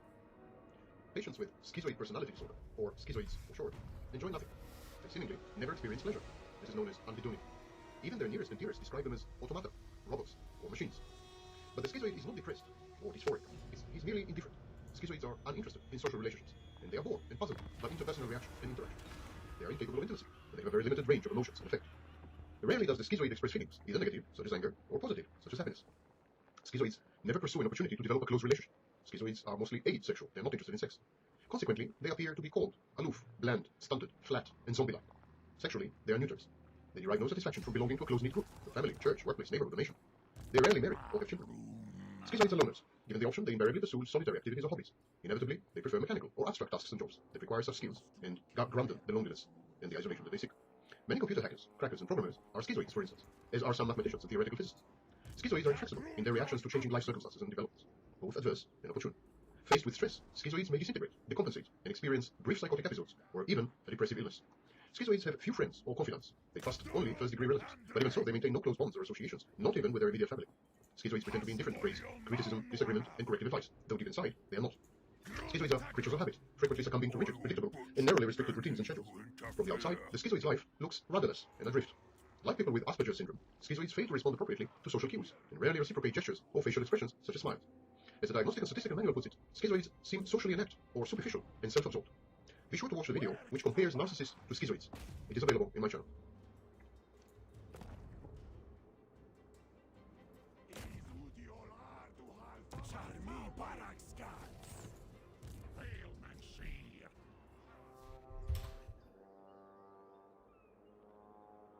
Utulthram Sasan Unzul.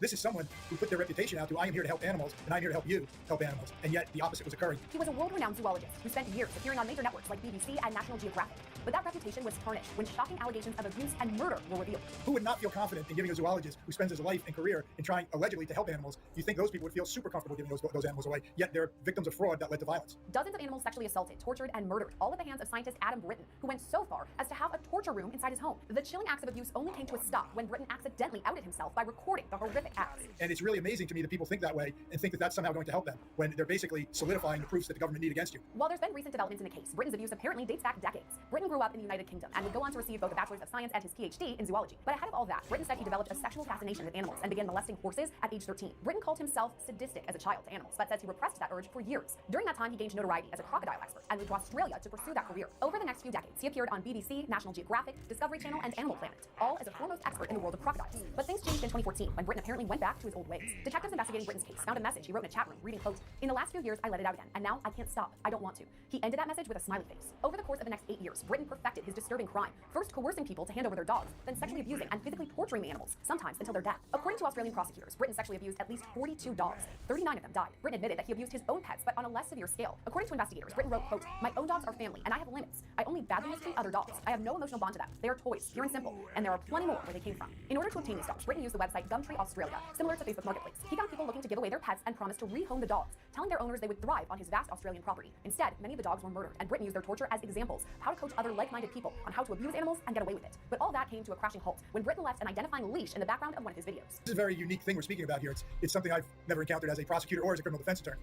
I've had issues with animals, but not where the animals were basically the target of the whole investigation, and it was someone who's responsible. This isn't like someone who was drunk and got mad at their neighbors and kicked their dog or something of that nature. This is someone who put their reputation out to, I am here to help animals, and I'm here to help you help animals, and yet the opposite was occurring, and he was getting paid for it. That's Mike Corbanix, a criminal defense attorney and former assistant prosecutor. He says the case is problematic on many levels. This is really an abuse of trust, because as a zoologist, he's supposed to be there to make sure that basically animals, we learn more about them and how they adjust to our environment and things of that nature. Now, someone in that protective employment who then is posting on, I don't know if it was Instagram or however, but sharing photos of abusing animals is really something that is basically in the United States, it would be considered official misconduct because you are taking what you're being paid for and trusted for and doing the exact opposite of what you're supposed to be doing to protect the animals. Britain was arrested in September 2022 and ultimately faced 56 charges relating to bestiality and animal cruelty. For 1 year, Britain's name was kept quiet under a suppression order, but when he pleaded guilty in September 2023, his name became public. After several delays in a sentencing hearing, a punishment was finally handed down to Britain just this month. At the hearing, the case's justice told Britain that his, quote, depravity falls entirely outside any ordinary human conception. But that's not all he said. What really jumped out to me about this case is that when they were going through court proceedings, the judge actually made an announcement and said, anyone in the courtroom, this is a really grotesque case. You may suffer from nervous shock, so beware, this is pretty severe. And people actually, according to BBC, ran out of the courtroom. Some people were crying. That really struck me as something different. Is that something you've ever heard before, a judge warning people that the case is going to be this intense? I don't think it's something that is off the charts for a judge to do. I think he was speaking generally to the public and not specifically to a jury. But either way, the person still in Australia carries a presumption of innocence, just like our country. But I think it's a judge's duty to inform people that these are the things they may be viewing and to assure that they'll be able to be not judgmental, but non-prejudiced just on the facts, because you still have to, whatever these photos show, you have to prove that he had something to do with it. So I think it's a safe question because that will keep people more neutral, because if someone is a heavy animal advocate, they may be prejudicial, just saying, I don't care if this guy's even associated with it, I'm going to find him guilty beyond a reasonable doubt. And you're talking about the photos or videos that he recorded, which leads me to my next question. If he's committing these acts of violence that are illegal both here in the United States and in Australia, why would he record himself and thus implicate himself in these crimes? That's an interesting question, and I may be too old to answer that question, seeing I didn't grow up with a cell phone. Cell phones came on as I was a lawyer. They became more and more frequently used. And quite frankly, it has changed, in my opinion, the way that cases are handled now, because it is sometimes shocking to see what people do in illegal activities and then post them on Instagram or on websites and things of that nature, or text between one another, when that becomes evidence that could always be found. And it's really amazing to me that people think that way and think that that's somehow going to help them when they're basically solidifying the proofs that the government need against you. So I don't understand that, but it is very common. By recording videos and photos of the abuse, Corbonic says that Britain gave Australian prosecutors a pretty strong case, but he did more than just record videos. Investigators also found, in addition to these videos and photos, messages that he was making in chat rooms where he admitted to years of having an interest in this sort of activity, shall we say, that he was admitting to having sexually assaulted or tortured animals since he was a child. So he has it just written right there in black and white. Again, that's kind of incriminating himself, right? That's absolutely incriminating himself. It's a statement against interest. It's not something that was said to the police where then you may have some constitutional protections. I don't know the Constitution in Australia, but things of that nature. But these are open to the general public.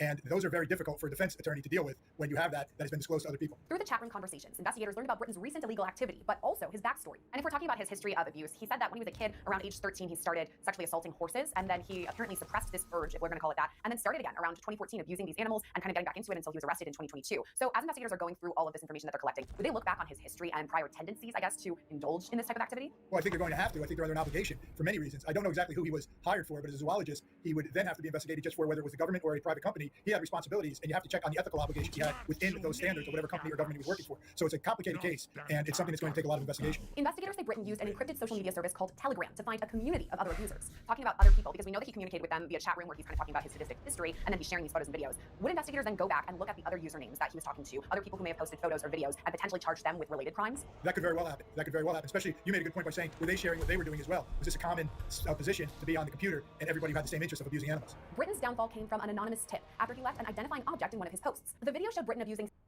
This is one of those cases where the question isn't what happened, but how it was allowed to happen. The warning signs were there, the fear was told to police, and yet police didn't intervene adequately, and 3 innocent people lost their lives. This is Uncovered.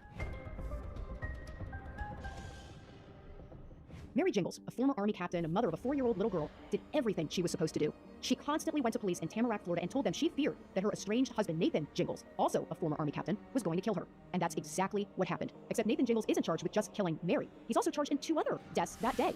One of them was Mary Jingles' father, David Ponzer. He had come to her house in Tamarack, Florida, because he also feared for his daughter. She had said, "Dad, I need you to come and protect me because I am scared that Nathan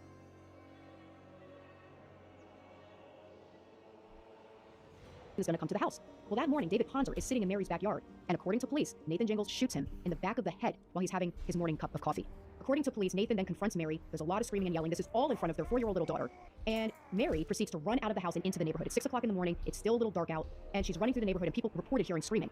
Mary then runs to a neighbor's house, and she's banging on the door, and someone in the house comes and opens up the door because they can hear that there's panic. She runs up the stairs into the room of her neighbor, Andrew Farron, who is sleeping in bed, wrapped in blankets. And Nathan Jingles, according to police, comes up the stairs, corners Mary, shoots Andrew Farron, who's just sleeping, and then kills Mary Jingles. All of this in front of their 4-year-old daughter. Prosecutors say he then abducted his daughter in his car and drove around the neighborhood, and eventually police were able to find them at a local Walmart, but that was after an Amber Alert went out to the entire community. His daughter was unharmed. Nathan Jingles has pled not guilty to all the charges that he is facing. I want to bring in Gretel Aguila and Joan Crisos. They're with the Miami Herald, and they've been covering this case extensively. Guys, first, can you tell me the lengths that Mary Jingles went to try to get police to listen to her? Mary did everything right by all accounts, everyone we've spoken to. You know, the only thing she could have done is moved away. Moved somewhere else, and then there'd be the child custody issue to deal with in court. But that's the most she could have really done to prevent this from happening. She called. Remember, Mary was a captain in the Army. Yes. So she had very precise, detailed skills. and basically documented from between February 2024 and January 2025. She was killed in February 2025. She contacted BSO for the Broward Sheriff's Office at least 14 times in that 1 year period. And everything was very detailed. But she, and you can see that both in the police narratives reports and also in the court filings. She filed got two restraining orders against Nathan during this time period, a year prior to her death, and very detailed court filings on what he was doing. She laid everything out. When police would come and they would take her statement, she would tell them, like, my husband's stalking me, he's doing this, he's doing that, he put these supplies in my garage, he broke in, he used this ladder, he keeps putting a GPS tracker on me, etc. She even went to the degree of doing their own job and investigating. So when she found this GPS tracker on her car, she found out that Nathan used a shared credit card to buy it. So she was able to link the tracker to a purchase, and the police did not investigate that. And it's very clear that they didn't. It even said so in their report that the detective that was assigned to it didn't do anything else with it until way later. I had called in like a month and a half ago a report about finding a tracker on my car because I found a GPS tracker on a car that I bought, like post divorce, solely my property. One of the biggest mishaps. She got a restraining order, and in that restraining order, this was her second one she got, the judge said he had to surrender his guns, his weapons. Now, they knew that he had weapons because in the previous restraining order, he had surrendered his weapons, and they took a detailed inventory of all his weapons, all his ammunition, all his accessories, and it was at least a 4 or 5 page detailed inventory that was filed in public records. So when the deputy goes to his home right after the new year, on January 4th or January 5th, with this order to surrender his weapons, knocks on the door, and basically says, I need to get you to surrender your weapons, and the deputy walks away. Doesn't come back and tell anyone in the office. Mind you, they had just taken his weapons about 4 months earlier and inventoried everything. The same group of people, the same law enforcement officers, and he used those weapons to kill her a month later. So from people close to Mary, friends, neighbors, etc., everyone kind of said that she knew this was going to happen, that she would have this conversation with her friends. She would tell them, like, one day you're going to be on a documentary where they're going to be asking you, interviewer or journalists going to be asking you questions about me and this relationship and how I tried to get away from him and how he keeps threatening me and he ends up killing me. And one of the friends, really close friends to Mary, said that around the time that this happened, Mary was staying up at night because she feared her husband was going to break in, and she always thought he would do it at night. So she would stay up the whole night and like walk around her house with a gun because she feared he would break in at night. That'd be the opportunity, for the time he would see opportunity to break into the home and ambush her and her father and everyone. So this was something that she was fearing for a long time, since she filed for divorce and separated from him and tried to get away from him and build her own life. She feared that exactly what happened was what was going to happen, and she told it to friends, and she said it in court records. You would see it in her own words, in her own handwriting. My husband's going to kill me. It's not a matter of if, it's a matter of when. He's going to kill me. He's taking steps to prepare to kill me. So she kind of like accepted this as a reality while she was alive, which is very haunting to think about. And she was very frustrated by the fact that law enforcement wasn't really taking her concern seriously. The Broward sheriff had some choice words for his officers after all this. This is just a matter of what I've seen of piss poor performance. We had every opportunity to save that woman's life. The Broward sheriff acknowledged that not only did his department fail Mary in the months leading up to this, but also on the day of the incident by not rushing into the neighborhood after reports of gunfire. The sergeant that was responsible for that region that day told his officers to meet at a point right outside the neighborhood. And his officers listened. So in the minutes that that the shooting happened at Mary's house and Mary's running across the street, if officers would have responded, it was around that time period, they very well could have seen Nathan and Mary fighting outside, that scuffle that ensued outside where she was trying to wrestle herself away from him. And all of this could have been prevented. Andrew Farron would be alive and Mary Giggles might be alive. And that this incident would have really just sadly been the death of David Ponzer. Why this is so important is that this is the same law enforcement agency, the Broward Sheriff's Office, that responded and was roundly criticized for not going into the school building when the shooting at Marjorie Stone and Douglas High, that they stood outside. They fired the sheriff over it, they fired a lot of people over that, and this was supposed to be a brand new sheriff's office. And they had all new training about active shooter drills, and you have to rush to the scene and all that. This is the same law enforcement agency. One of the deputies that ultimately came to the scene, they didn't rush into the scene, and that was one of the reasons why several of them got fired. They kind of hung out outside the area where this happened. It was a gated community. They hung out outside gates, even though they knew there was they knew something happened. There was a shooter on the scene. But one of the deputies asked Dathan and the little girl, who was trailing him barefoot, again, like 7 in the morning, sun barely out, and didn't even kind of like think to stop, ask questions or anything like that. This was after the shooting. He had thrown the gun away, but he, dressed all in black. This little girl was trailing him barefoot. Just to be curious, to ask, what are you doing out at 7 in the morning, with this little girl that's barefoot, and let him escape, basically, and that's what led to the Amber Alert. And thankfully, she wasn't hurt, the little girl, but she could have been because it was 4 or 5 hours later. So we know at least 8 deputies were fired for the way they handled, or quite frankly didn't handle, Mary's case. 21 others were disciplined. From the day that this happened, the sheriff felt compelled to address the public and slammed his deputies' response to this incident. When we rectify this situation, I'm going to send the fear of God amongst this entire agency to make damn sure we don't do this again. One of the most powerful stories we got a recording of the December 29th phone call that she made to BSO. And she called to report this husband had left a suspicious backpack in her home. And she said it contained duct tape, plastic restraints, and, quote, items that he would need to murder me. Hi, my name is Mary Jingles. I called on Friday because my ex-husband entered a home that we had a court order saying that I have full use and possession of. And he was wearing like a backpack. I had a security camera thing, he was carrying something. And I was looking through the footage, and I noticed he left something in the house. So he left the house with less than he came in. I report every time I find something. That was probably one of the last phone calls she made to them. Nathan Jingles is expected to go to trial in the next few months, and if he's found guilty of 3 first-degree murder charges, he will face the death penalty. I want to give a shout out to you guys and the Miami Herald because some of the pre-trial hearings, his defense team was trying to have closed, meaning reporters couldn't go in, and thereby the public. I came here to play fight in my vein, shining is the end. But you crazy coming up next one. Stepping down highway, highway. Welcome to my place, my stage, go from what you looking at, what you looking at, I'm feeling. What you looking at, what you looking at, what you looking at, what you looking at, what you looking at, I'm feeling less. What you get away, get away. Oh, you gotta pay, I'm feeling less. listen, gotta face that mission, I gotta pay back. Bring it, read my name.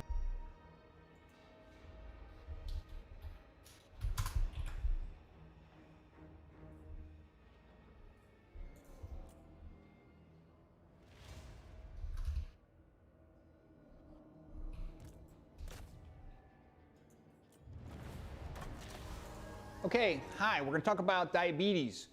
The big question with diabetes is what causes diabetes? And hardly anybody knows this. Diabetes is caused by...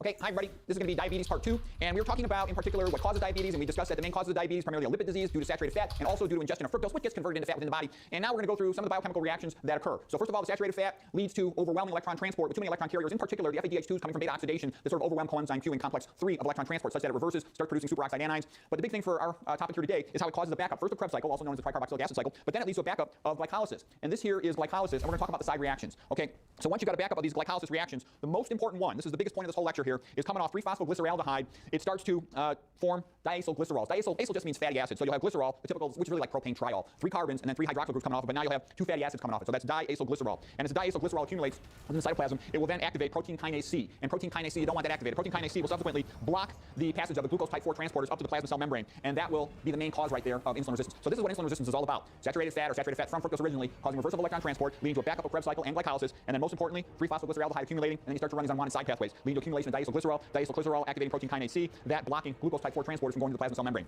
Glucose type 4 transporters are insulin-dependent transporters, characteristic of skeletal muscle in particular. Okay, and once they can't get up to the plasma cell membrane, then glucose will accumulate in the blood, so that'll be hyperglycemia. In addition, protein kinase C causes inhibition of endothelial nitric oxide, and it decreases nitric oxide, leading to vasoconstriction in your blood vessels, which predisposes to hypertension, as well as it increases endothelin. Endothelin increases platelet aggregation, the predisposition to clotting. So it's all bad. Your vessels are shrinking down, and the tendency to clot in the blood is increased. Those are things you don't want, okay?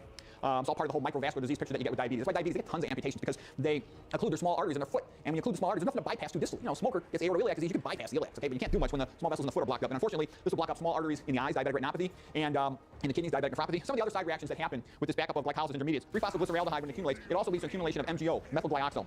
Methylglyoxal will have a tendency to form these advanced glycation end products, whereby it will bind to side chains of proteins, like let's say lysine, for example, and it can cause these proteins to stick together. It changes their shape, and once it changes their shape, their function decreases. It can even go out of the cell and lead to the formation of extracellular advanced glycation end products. Good name for it, age it, because it ages you. Okay, and these can bind the receptors for advanced glycation end products. That will subsequently activate NADPase oxidase, leading to reactive oxygen species. Also, it is one of the most horrific cases we have ever covered here on Sidebar. An Oklahoma youth baseball coach caught sexually assaulting a child. And now the victim and her family, they're getting some justice, and a child rapist may be locked away forever. Renowned predator catcher Chris Hansen joins me to help analyze this truly disturbing case. Welcome to Sidebar, presented by Law and Crime. I'm Jesse Weber. So we first told you about this case here on Sidebar back in January, and that is when Donovan Shepard was arrested for raping the daughter of the woman that he had been living with. Let's process that for a second. Well, now, he's pled guilty to these heinous crimes. And Shepard, if you recall, was a coach for the youth baseball team Oklahoma Aftermath. He was apparently out at a bar in Moore, Oklahoma. He allegedly got into a fight, and police say a woman that he was living with came to pick him up and took him to Oklahoma City. But while she went to bed, he apparently didn't. No, she went looking for him, and what does she find? She finds him raping her 12-year-old daughter. She actually held him at gunpoint until the police got there. And if that wasn't bad enough, when Shepard was arrested, police say both Shepard and this woman told them Shepard was HIV positive. Now, the victim told police this wasn't even the first time he sexually abused her, that Shepard had attacked her 6 different times, even on her 12th birthday. So Shepard, he was arrested, charged, long list of crimes, rape, lewd molestation, exposing others to AIDS. Shepard was supposed to have a preliminary hearing in this case where the prosecution would present their evidence to see if there's enough to be bound over for trial. Supposed to happen last week, but instead, according to the court records, Shepard entered a guilty plea to a total of 8 counts, and according to the court website, it appears he was sentenced to life in prison, plus an additional 62 years, but also with the possibility of parole after he does 35 years, I believe he's 40 years old right now, and he also has to pay court costs and put money into the victim's compensation fund. Hey, I want to quickly thank Upside for sponsoring this episode of Sidebar. Anything to do with him, taking this plea pretty much on the nose and not going to trial. Well, yeah, I think it would have been a very tough case for him. Yeah, do you see this often? Someone who's living with someone else, and whether the abuse happens to a stepchild or the child of a boyfriend or girlfriend, they insert themselves into that kind of situation. Do you see this happening a lot? Yeah, it's a common predator tactic. The reality is alarming as the predators we catch are, those cases, the vast majority of child assaults, sexual assaults, and molestations take place with somebody they know, a family friend, a relative, a stepfather. And so, those make up the vast majority of these cases across the country. Does the fact that he raped this girl when she was so young, and on her 12th birthday, we cover these cases all the time. What are some of the ways this happens, and what are some of the reasons you've heard predators justify this? Well, I think some of them will say that they were themselves molested as a child, and they're acting out because they normalize this behavior. Obviously, the potential of a substance abuse problem weighs in on it, doesn't justify it, but it clouds the judgment and the the control of one's actions. But I've always said, Jesse, and you know this, these guys fall into 3 different categories: the opportunist, a guy who's just addicted to this fantasy, and a stone cold predator. And this guy, in this case, in Oklahoma, fits into that category. He is a bad guy, and I'd be willing to go out on a ledge here and say that this isn't the first time he's assaulted a child. Especially inserting himself as a youth baseball coach. What impact is this? That's the part too, right? When you think about that, you talk about ingratiating yourself in that kind of environment. Talking about this young girl, though, what impact does this have on a child for the rest of their life? Well, I've talked to dozens and dozens of therapists and psychiatrists over the years posing that same question, so I can understand the damage here. But it's incalculable. I mean, imagine being 12, and before you're even able to process an intimate relationship, before you're even legally able to give consent, this is forced upon you. And it's forced upon you in the home of your mother, the one person you trust to protect you. And if it's true that it happened before and she looked the other way, that damage is horrific and could last a lifetime. And is this girl going to get the kind of treatment and therapy she needs to get through this and to make some sense of it? And to, you hope it's one of those cases where, you don't want to happen to anybody, but you hope it's one of those cases where the person says, okay, I can get past this at some point, and then becomes a therapist or a law enforcement officer and tries to make sure this doesn't happen to another girl. And I've seen this. And these are amazing, brave people who go out there who've been victimized. I mean, look at Elizabeth Smart. Look at the absolute horror and terror she endured for, 18 months? And to come out on the other end as this poised, incredible young woman, mother, wife, and activist that she is, that's amazing. And not everybody can do that, but you have to hope at least that something good can come out of it, because, this poor girl has been victimized in the most acute way. And let's talk about this parent here, because again, we don't know the full extent of her knowledge about what's happening to the child, but in general, somebody, and somebody's not that extreme where they have the opportunity to hold the perpetrator by gunpoint, but the parents of the children who are abused, I imagine they take on some of the, they have a sense of guilt, right? And they take on some of the blame. You'd have to believe they would. I mean, look, whatever happened prior to this incident, the mother took action here, held him accountable, held the gun, and had every right to do so, and made sure that he was arrested and prosecuted. Now, what happened before then, we don't know for sure. There are reports that this wasn't the first time. Having said that, she took action, and you can only hope and pray that this little girl gets the help that she needs to cope with this, because it's the most tragic thing I can imagine is the victimization of a child, and that's why we continue to do these predatory investigations, the takedown shows on True Blue, and guys continue to show up. So I don't think that's changing anytime soon, and you hope that you can have impact by holding these guys accountable when you can before they actually attack a child, and you create awareness and a dialogue where parents are vigilant and have an open conversation with their kids and say, look, these guys are out there, and it's not just on the dark web, it's on the common social media platforms our kids are exposed to on a daily basis. Now, as I mentioned in the book, our understanding is it seems very unlikely that, but it's possible that you could get out of prison one day. But generally speaking, predators that commit these kinds of crimes, they go to prison. Are they rehabilitated when they come out, or even while they're still in prison? Do they ever rehabilitate? Do they ever recognize what they did? Okay, so I'm about to get off. Error of their ways. Talk to me about that. Some claim